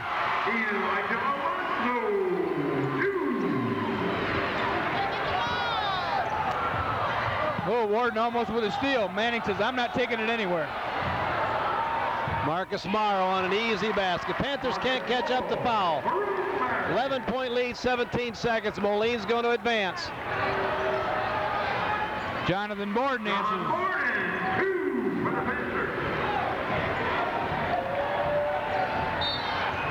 Quick foul with 5 seconds and a 9-point lead by the Panthers. Well, Coach, I'll tell you what, this has been an exciting basketball game. Well, the Panthers have, you mentioned it earlier, they're gonna make it exciting. They're gonna play hard to the end. They never throw in the towel. Coach Olsen, it's just the way he coaches his kids, and the kids believe in it. That's exactly right. Well, a great run. Panthers, like you mentioned earlier, 16-9 for the season. They'll finish the year at 16-10. Moline moves on to 25-2, and will face the only team that has given him the losses this year, the Galesburg Silver Streaks, Friday night. Some subs coming in for Moline. John Solis, the senior at 6'4", coming in. Number 34, Derek Hendricks, a 6'1" junior, coming in the lineup. Both coaches unloading the bench now. Aaron Wilson's in the ball game for Moline, number 24, a junior. Giving the fans a chance to salute the players that have been out there all night. We got Brian DeMont in for the Panthers. He's 44. Jason Porter, number 42. Corey Mears, 25, is in the ball game.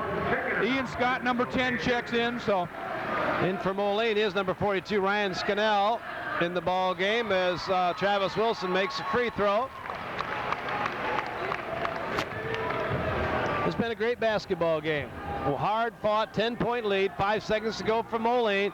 Sub ready to come in. Wilson makes it. In the ball game for Moline, Zach Miner, sophomore, comes in the ball game. Travis Wilson sits down. Well, 5 seconds to go. It's a 11-point game. The fans appreciate what the effort all these boys have put out tonight. Alex Sandoval, coast to coast. Well, that's where it's going to end.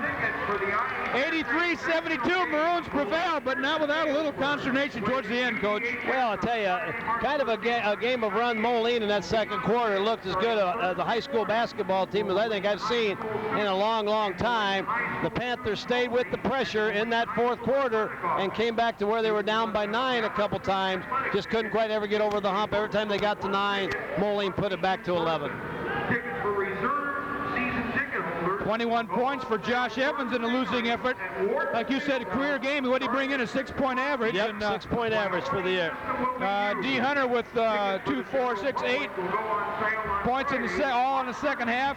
Tyson Warden leads the Panther way again here. Let's see what he had. 16, 18, 20, 22 for Warden, 6 for Borden, 5 for Alonso, Coach Hunter, and 7 for Alex Sandoval, and 2 points for Curtis Brewster. For the Maroons, a fine effort, fine balanced scoring.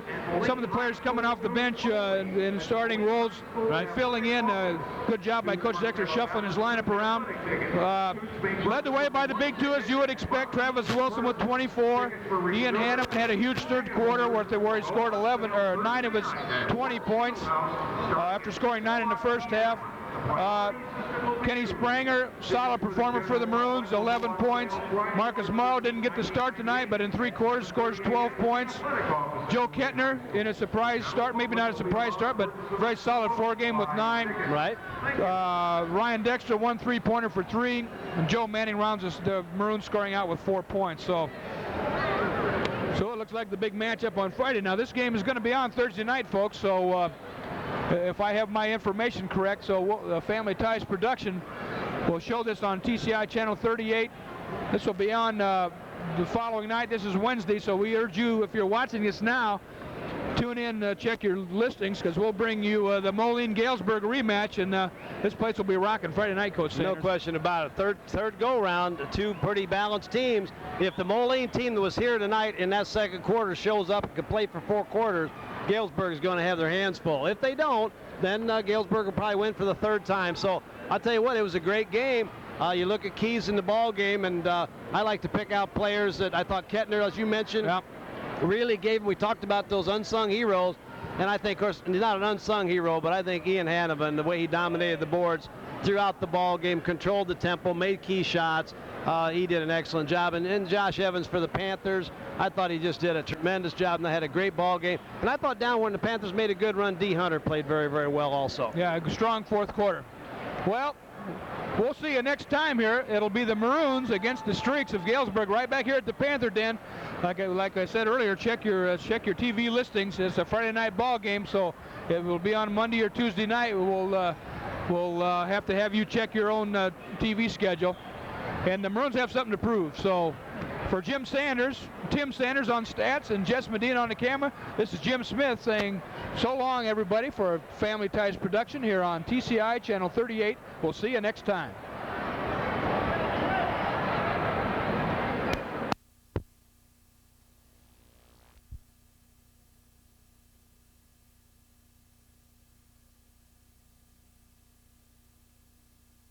It's very strong starting out in a regular duel with Todd Thompson, nicknamed Tolly. 103-pounder, had a phenomenal senior year for the Maroons. Capped it off with the 6th place finish at the IHSA State Championships, Individual State Championships. And he's wrestling a kid by the name of Pat Harris, a junior from Glenmar North, 28-17, so not a bad record at 103, but Thompson definitely the big favorite, and I know the Moline coach is looking for big points here. Thompson, a senior, and Pat Harris from Glenmar North, a junior. Again, he brings in a 28-17 record. Thompson 42-5. Again, you're watching the Illinois State Dual Team Championship on Family Ties Productions, TCI Channel 38. And Thompson out quickly with a takedown. Yeah, he scored a takedown 9 seconds in the match, which is very good. He's going to turn him loose. There it is. 2-1 now. Thompson says, I'm going to work on my feet. And he's going to work the same philosophy that Dana Holland and Frank DeFilippis did. They want to get that lead, establish a big lead, put them out of any type of danger, and then work for the fall.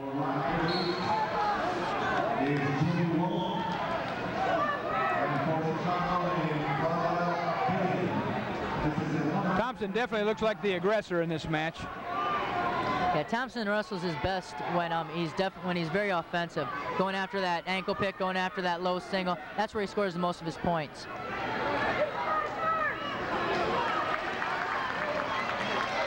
You know, he looks like he's the stronger wrestler here. Yeah, Todd's cut a lot of weight to get down to 103. He's a big 103-pounder. There's another takedown and escape. So he leads 4-2. This match is going like it's expected to go. Todd's going to snap the head out. Watch out for a headlock, too. Todd does a lot of wrestling in the summer in Greco-Roman. Very good thrower. There's a little offense out of Pat Harris now. He drops in on Thompson's leg, but Thompson hits him out of bounds. They'll go back to the center. Start over, neutral. 4-2. Todd Thompson leads here at 1:03. Harris again in on a single.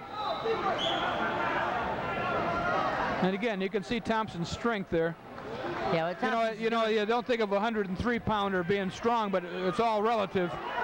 Yeah, being a lightweight in high school, I always thought they were strong. Well, I knew one that was pretty darn strong. There's Thompson. There's that ankle pick you were talking about. Nice heel pick. Another takedown. With 30 seconds to go in the first period. Now he's going to probably try to ride him out. 25 seconds to go. He's ahead 6-2. He'll be very content going into that second period with a nice 6-2 lead. And Thompson's a very good rider. Very good with the legs.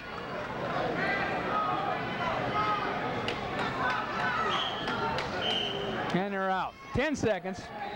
First period, Todd Thompson, Moline in control, 6-2 over Pat Harris, a junior from Glenbard North. Caution Thompson. Thompson, come on, just a little. On other scores real quick. Little after strong 112 there. pounds, New Atlantic Providence is beating Maine West 32-12.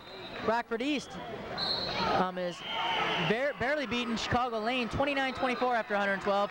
And Mount Carmel is handling Granite City 34-9 after 103. And that's first period ends here. Todd Thompson leading 6-2. Harris says, I defer. Thompson will choose the bottom position to begin the second period. Again, Moline leads 21-11 in the team score. Thompson to his feet. Harris takes him back to the mat. Thompson back to his feet. Comes out, could have it at the edge of the mat. Harris hanging on, they're out of bounds. Thompson picks up one. Loss of control.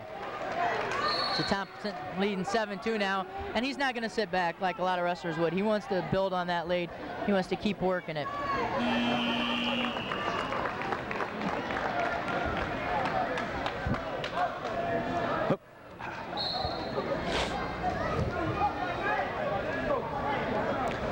Now, while Thompson's tying his shoes again, we want to thank our sponsors today. The Argus Dispatch, Sam's Highland Park Bowl, your home for Moonlight Madness on Friday and Saturday nights. Mailboxes and Parcel Depot, City Line Plaza Moline, the Total Fitness Center, owner Bob Horn and 42nd Avenue East Moline. Total Fitness will set up a personalized training program to fit your needs. And State Senator Denny Jacobs. We thank all our sponsors. Without them, we wouldn't be bringing this to you today. So if you folks are out and about, make sure to express your thanks. Stop in, give these fine people some business. Yeah, like I said, I mean, the high school kids, they love this. They really do. Getting a chance to see themselves on TV. It's very special for them. Todd Thompson, in the meantime, has gotten another takedown to increase his lead to 9-2, and then just cut the kid. So he's leading 9-3 now with a minute left in the second period.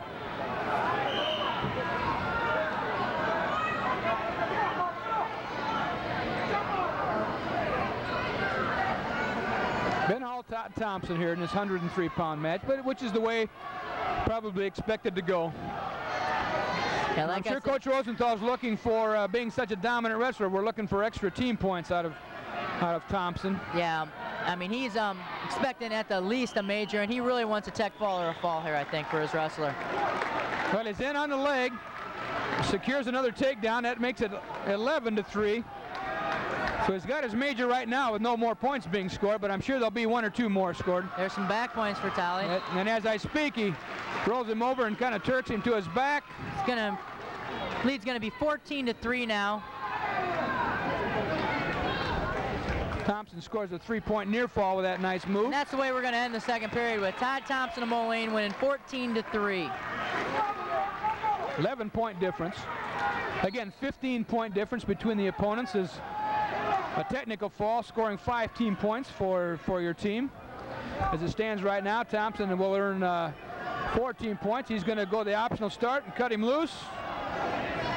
So Pat Harris picks up his 4th escape, compliments of Mr. Todd Thompson. Thompson's kind of acting like he's got a bad leg here. Yeah, he does. He has a torn meniscus in his knee, and it tends to lock up at times. Well, he was hopping on that one foot. He's hurting. He's hurting. He's fighting him off. I think that was happening before that shot. Yeah, it was. The ref could see should it have on been his able to see face. him hobbling there, and should have called a timeout. But So we'll stop it. in the meantime, the Glenbard North wrestler scores a takedown to make it 14-6.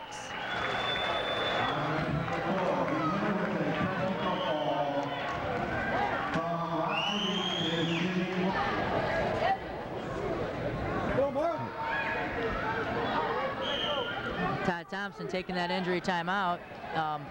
Ma'am, did you know mailboxes in Parcel Depot can ship anything, anywhere via ground or air, overnight delivery? No, I did not. Packaging and shipping supplies are on hand, and their knowledgeable staff will custom pack anything you wish. This is one company that truly understands the importance of business support services.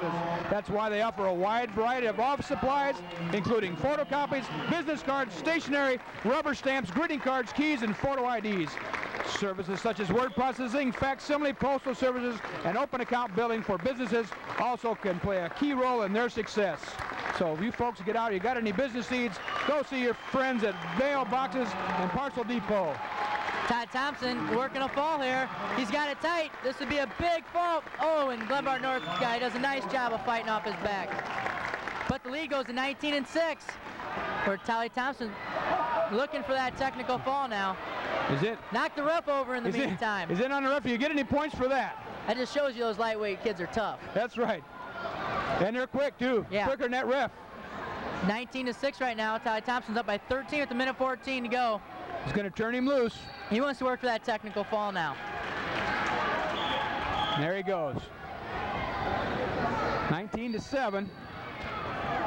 We got over a minute. Oh, Harris back in on the leg. He said, I'm not giving up. That's something Todd's got to work for. He's so offensive. He pushes so hard. Quick shot across. He's going to get cautioned, though. That's too quick. That's his second caution.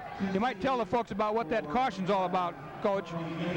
Yeah, you got to wait for the ref to blow the whistle. You got to be on your line, whether it's red or green, and you can't make any movement towards the other guy until the ref blows the whistle. And what happened right there is Todd Thompson made the move forward before the whistle blew. Harris in on the leg. Thompson trying to counter. He steps over the top. He's got the takedown, and the ref's counting back points. He's got two near falls, so the match is going to be over now as soon as this kid gets to his base. Todd Thompson, if he doesn't pin this kid, is going to win by a decision of 23-7, a technical fall, which is 5 team points for the There Maroons. it is. Which is going to bring Moline's dual meet score to 26-11 in favor of Moline. Well, big points scored there by Todd Thompson. He did his job. Earned 5 team points there. Technical fall at 5 minutes and 29 seconds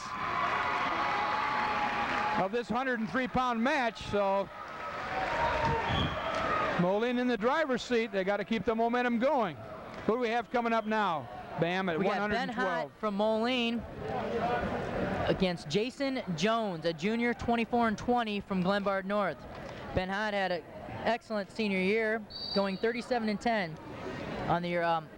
At one time was ranked 3rd in the state after a first place finish at the prestigious Geneseo Invitational. Missed about 2 or 3 weeks because of an injury to the groin and came back strong, qualifying for state. But, you know, those 2 or 3 weeks off can definitely hurt you that part of the season. Right. But he's back. He's wrestling stronger than ever right now, and I expect a big win for Ben Hott here. Well, here we go. Again, Hott's up against Jason Jones. He's a junior with a 24-20 record. Hott in quickly on a double leg and secures a quick takedown. Yeah, Hott, a big 12-pounder. He's very, very strong. One of the strongest 12-pounders probably in the state, and he definitely uses that to his advantage. Well, having seen him wrestle a couple times, for several times over the last few years, he is definitely, strength is in his corner whenever he's wrestling. Going out there a little wired right now. Yeah, he goes after his opponents hard. No, and he takes Jones right to his back. It's kind of a semi-fireman's carry. Oh, he's got him in trouble here. We got a long time to go.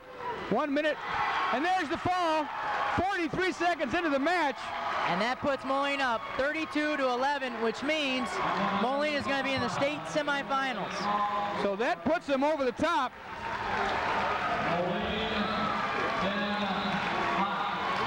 With only 3 weights remaining. 3 weights remaining, the most points that Glen Bard North can score is 18. 4 weights remaining, 24 Whoops, points. we spoke too soon. Yes, we did. Never mind, folks. Erase that. We'll try to get that deleted before we air it. Yeah. Hear that, Jess? Okay.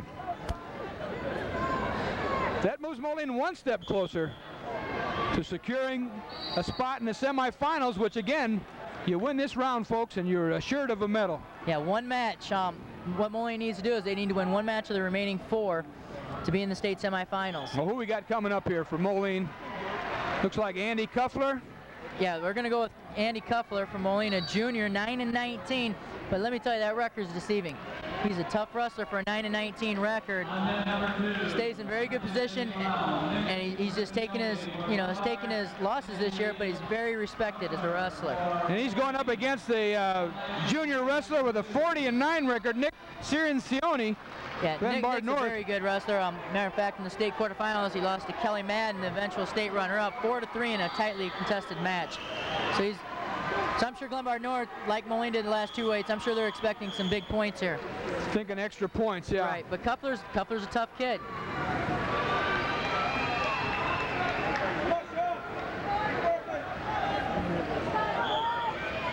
Cirincione in first, scores the takedown.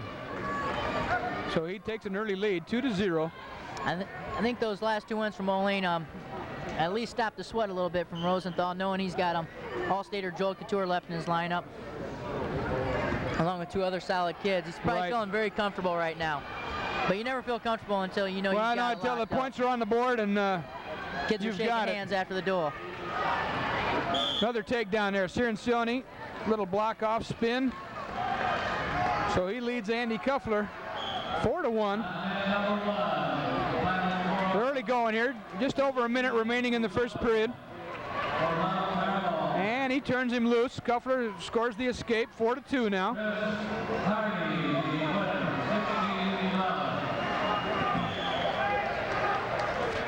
And they're off the mat, and they'll go back and start over. 37-9.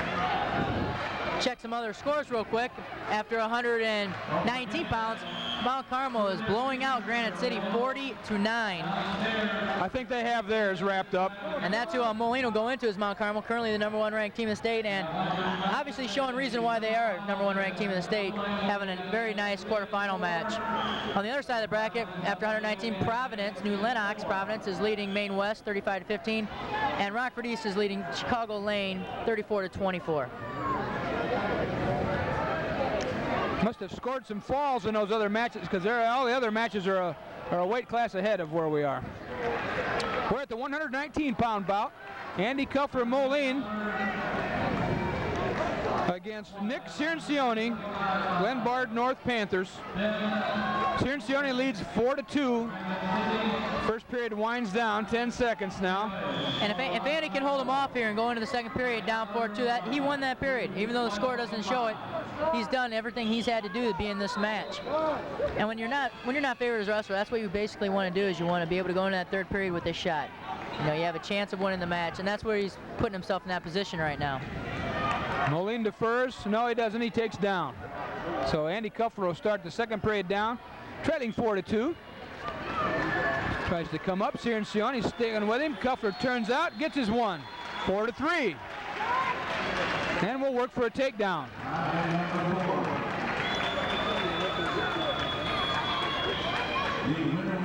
Shot by Cirincione. Coming up. Kuffler trying to counter.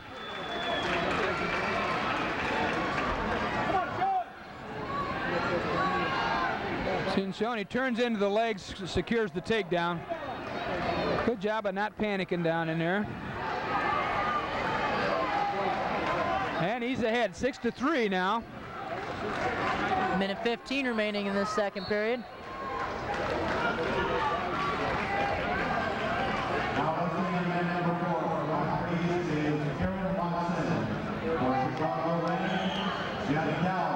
And they're off the mat. So with 1 minute and 4 seconds remaining in the second period, Nick Cirincione, Glenbard North leads Andy Kuffler Moline 6-3. Kuffler to his feet now, secures the escape, 6-4. Cirincione with the lead. Working on a takedown, does a little neck wrench, step over. He's got Kuffler in trouble. Kuffler close to that edge, needs to try to somehow work towards that edge. Got a lot of time left here, 40 seconds.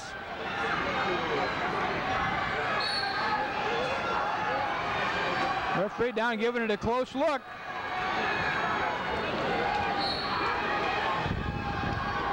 .25 seconds. Kuffler turning back and forth. And Kuffler, Cirincione trying to secure him. Kuffler, very good fighter. 9-19 record this year. He has not been pinned one time this year out of the 19 losses. You know, it shows a lot of heart. Shows a lot of heart. Easy to give up in that situation when you're on your back and you're the crowd going nuts. I was going to say that was he was on his back. He had a long time to go, and he didn't panic and kept himself alive and got back to his base. And those are the type of kids you want in your program. Those kids that you know are going to give it your all for your teammates. Kuffler up, trying to work one more escape before the end of the period. He trails now 11-4, giving up a 5-point move there. And the period will end that way.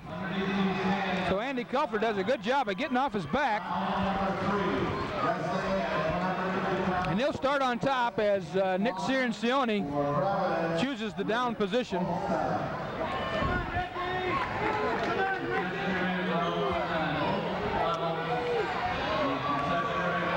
Andy Kuffler down 11-4, still doing a nice job of wrestling this Cirincione. Getting a little high now. Cirincione trying to come out for a reversal or an escape. And there's the reversal.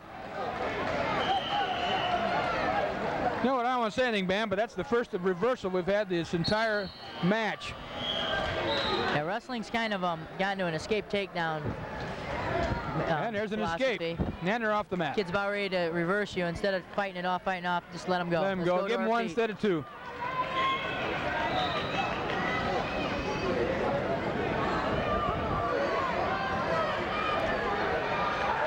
Now we're back on our feet working for a takedown.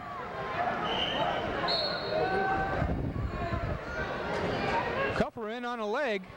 Cirincione trying to fight him off. And we'll stalemate it and start over. Yeah, 13-5 here, a minute 4 remaining. Kuffler doing some offensive things there. And it sounds, you know, difficult to say, but 13-5, and Kuffler's wrestling a good match here. Cirincione is one of the top kids in the state at 119, one of the top 7-8 kids in the state. And Kuffler's wrestling him to, you know, only a major decision right now. I was going to say, Cirincione is looking to score big points. Kuffler in on leg here. Yeah, if Kuffler can get a takedown here, that's going to take that major decision away. He's got his head pinned between his legs now. What do you do from there, Coach? Just keep working forward? Yeah, you want to keep circling to the side, and you want to elevate the leg that is up. You want to push that away, giving your head some space, move around. You can pop it out and so work you want to try side. to clear your head out first before you do anything else? Yeah, once of course you have to. You can't move otherwise. Kuffler hanging onto that leg, staying down in there after it. Cirincione's got his hips back out. And it doesn't look like Moline's going to get that takedown to erase the major, but Glenbard North is only going to score a major here, which will end up being an advantage for Moline in the long run. So a very nice, hard-fought loss. Good job by Andy Kuffler. Wrestling, like as you said, Coach Pastelnik, wrestling one of the top kids in the state. Giving up a major decision, but Coach Rosenthal's got to be pleased with that. Yeah, very pleased with them, only, you know, being an underclassman. And right now it puts it in the perspective that Glenbard North has to score falls at the next 3 weights to beat Moline by a point. And that's obviously the position you want to be in going into your last 3 matches. Right now we're going to have Brant Kruger from Moline, and he is going to be wrestling Alex LaPointe, a junior with a 12-18 record here. So this is definitely one that I think the Moline coaches think they can get. Kruger coming in at 20-16. Yeah, LaPointe beat Kruger earlier this year at the Glenbard East Invitational by a score of 3-1, and that was one of Kruger's first varsity matches of the season. So a very So Kruger's come a long way since yes, then. he has. Yes, he has. So well, here we go. This is a big match. so I think Brant can win this match. Moline win will put it out of reach. Glenbard North forced to work major points here. This is the only 2 matches remain after this one. And even just a loss here puts Moline into the state semifinals, and I'm sure Moline's coach Todd Rosenthal knows that. And he's going to tell Brant, you know, Russell to win, but at the same time, Russell's smart. But don't take any chances and don't expose your back unnecessarily. But go ahead and wrestle. Yeah. Now you're wrestling for the team. Last week and the 2 weeks before were the state individual championships. Now you're wrestling for the team, and that's why they, you know, brought the state dual championship into effect. Kruger, a little arm drag. Countered there. Alex LaPointe, Glenbard North wrestler.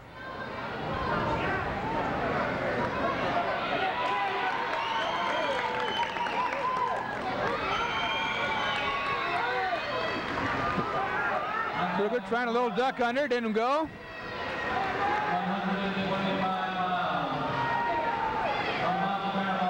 Kruger been a little more the aggressor here so far on their feet. Nothing's come to completion yet, but he's working. Yeah, 40 seconds left in the first period at 109 or 125. You usually see scoring by now, but both guys are wrestling, filling each other out a little bit. Right. Waiting for that opening. Kruger with a shot attempt there.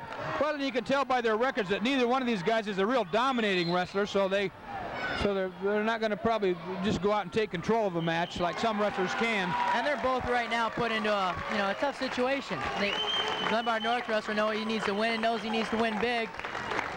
And the Moline wrestler knows if he gets a win, the match is over. 10 seconds here, first period. Well, it's going to end scoreless here. No score at the end of one. Brant Kruger, Moline locked up in a scoreless duel here with Alex LaPointe, Glenbard North. LaPointe's going to pick the bottom position. Kruger says, I'm going to go optional start, which indicates an escape forthcoming, and there it is.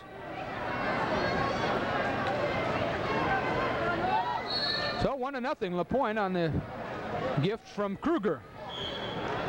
Well, we're going to see if we pick up the pace here a little on the feet in the second period. Yeah, they'll be feeling out process over now, Coach. Yeah, they're gonna score some points this period, and if not, the refs are gonna make sure some points are scored by some stalling. Going to make them wrestle one way or the other.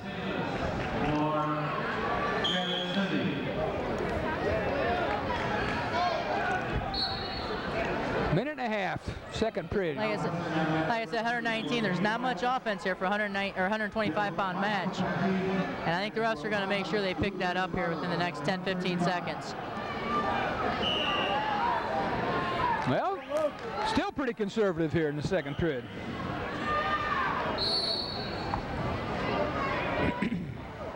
One to nothing, Alex LaPointe. There's a stalling call against the Moline wrestler. Not that he's doing anything less than the Glenbard North wrestler, it's just that he's backing up. But he's moving backwards, yeah.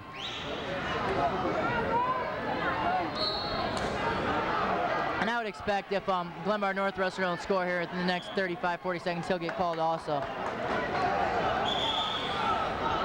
Well, LaPointe's taking the match to Kruger right now. Yeah, so. yes. Yeah, and the referee's got eyes. They know who's winning. They know who's winning the team thing, and yeah, they know what both wrestlers need to do for their team. Right.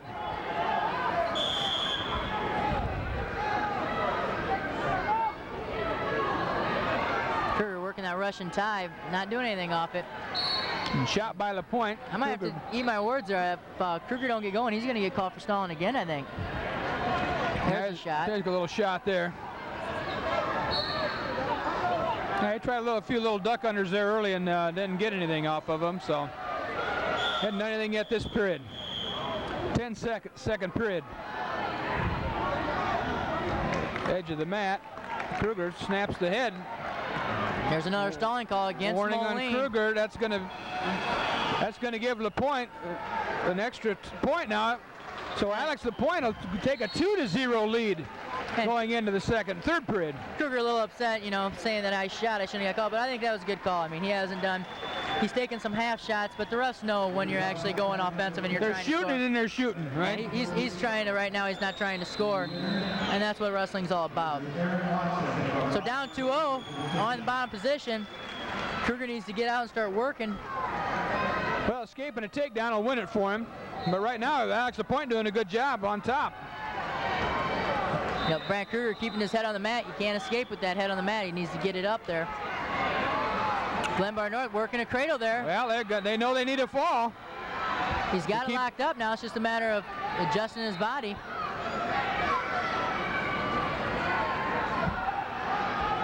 He's in some danger, though. Kruger's got that leg, and LaPointe's pretty high there. Kruger should be in pretty good position here. Needs to start working up to the Glenbard North kid's head. Needs to bring that left Kruger arm working out. to come out of that cradle situation. Oh, he lost the leg now. So the advantage goes back to Glenbard North. 1 minute left, third period. Brant Kruger, Moline trails 2-0. He's giving up more points. Yeah, he definitely does not want to give up a fall here. And I'm sure that's something Coach Todd Rosenthal is going to address to him after this match.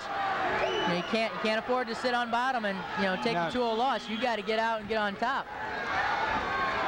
Well, the ref's not giving it a real good look, so evidently he's got one shoulder well off the mat, but right.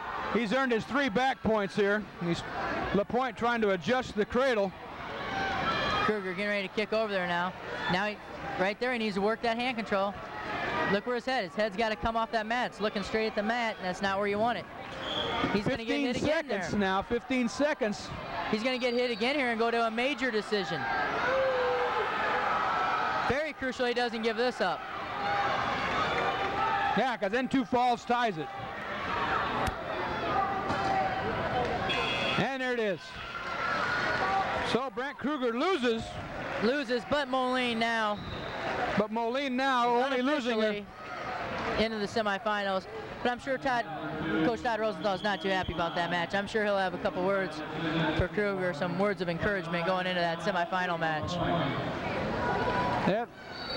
That gives Moline a 32-18 lead with 2 matches remaining, and the most points that Glenbard North can score now is 12, barring any team penalty deductions.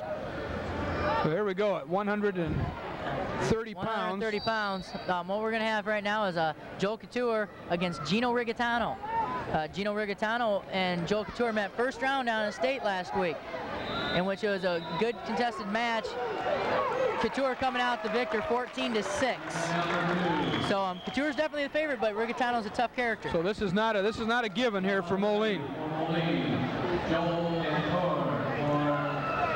And I think what Glenbard North had planned going into this match is that they were going to move Gino Rigatano up to 35 and wrestle Keith Murray against Joe Couture and give Joe Couture the match, but they need both wins. They need 2 falls here. They need to win at 30 and they need to win at 35. Rigatano Couture doing an excellent job on quick Couture counters. Yeah, we got some good wrestling going on here, folks. No points yet. Yeah, they picked it up a little from the 25-pound match. Boy, no kidding. And they're out of bounds. And that's the same type of match it was at the state tournament. They went at it pretty hard like that for the full 6 minutes.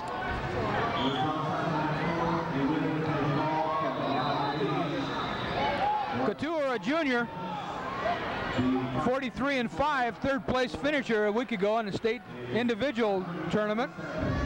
Yeah, Joe Couture had an excellent tournament down at Assembly Hall in Champaign, Illinois. Lost a tough, hard-fought 6-5 decision in the semis to Joe Heron of Joliet Catholic, but then battled back strong for a third-place finish.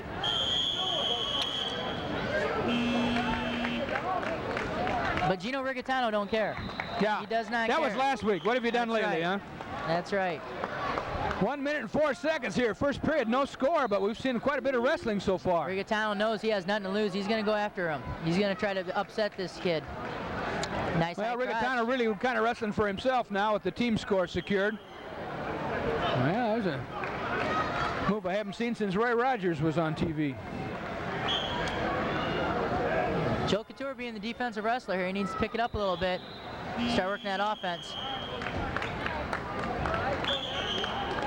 Drops in on a shot, out of bounds, 46 seconds, first period.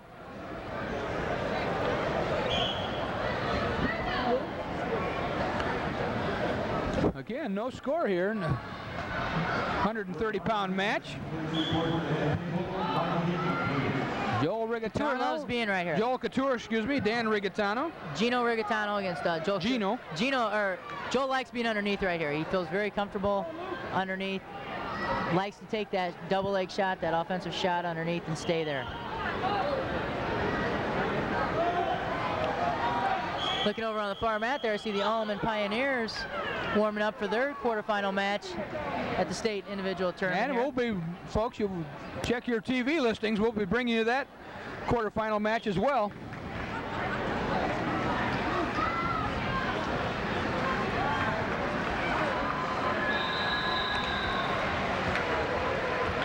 And the first period ends 0-0. Gino Rigatano and Joel Couture deadlocked. Joel Couture picking down the second period. Couture is going to start on the bottom position, comes up to his feet, and gets the escape. 1-0 now, lead for Joel Couture.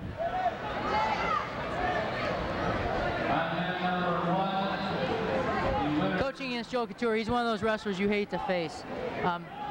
Dangerous in every situation. He's got a very unorthodox style of wrestling and can score big points with throws at any given time. Never feel too comfortable coaching against him. Rigatano now drops down single leg. Couture trying to counter.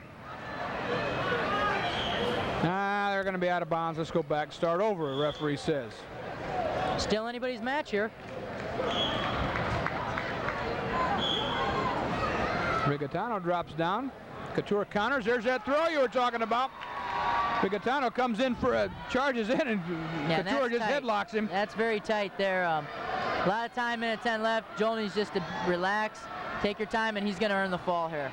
We've got over a minute, just over a minute remaining in the second period here. Coach Rosenthal said, just relax, stay right there. Don't over adjust. Now the referee going to step in and call potentially dangerous here. I've seen that many times in this situation with a headlock. Yeah, I have also. This time in the state tournament, though, I don't think we'll see it, but it's possible. Depends if he sees that wind getting cut off to the throat. 38 seconds.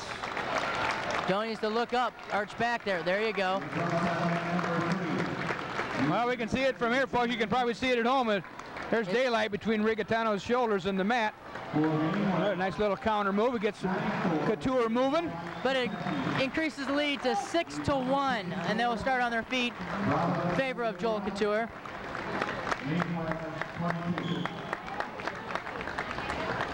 "20 seconds here in the second period. 5-point move, throw, headlock by Joel Couture. Takes charge of this match, 6-1. Mats, Rockford East will wrestle New Lenox Providence in the state semifinals this afternoon. And Mount Carmel will wrestle what seems to be the Moline Maroons in the semifinals also this afternoon. But it's not over yet. Not over yet. Third period. Joel Couture takes a 6-1 lead. He'll be on top. Gino Rigatano from north on the bottom.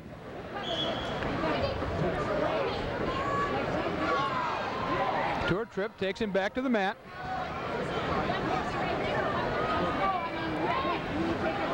Kind of get the feeling Couture's taking charge of this match here with that throw. Yeah, he's hard to score big points on, Joel Couture. Very flexible, has that unorthodox style. Very hard to put on his back. There's that situation we were talking about earlier with the Couture felt himself getting in a little trouble. Said, I'll just let you go. Give you the one. Take my chances on my feet. 6-2 now. Couture with the lead.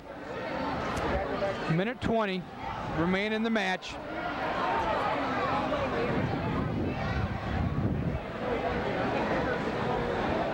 Rigatano went on a leg, but Couture is controlling his head very well at the edge of the mat.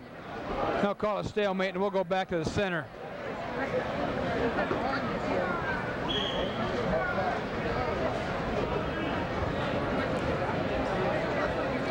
minute. 6-2 now. Joe Couture still leading. Wrestling conservative right now. Wrestling pretty smart.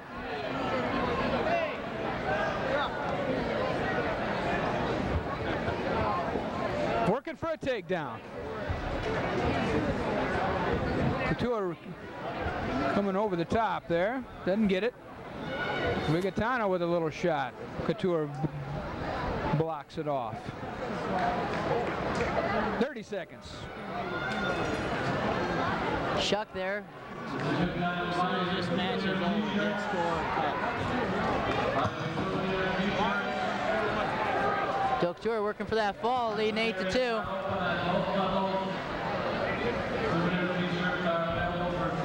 And now Joe Couture is going to be content and just trying to ride him out or cutting him and giving him an escape here at the last 9 seconds in the match.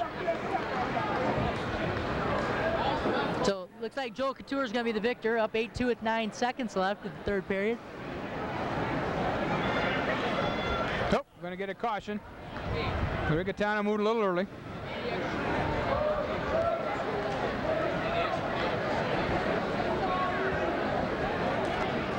Caution on top.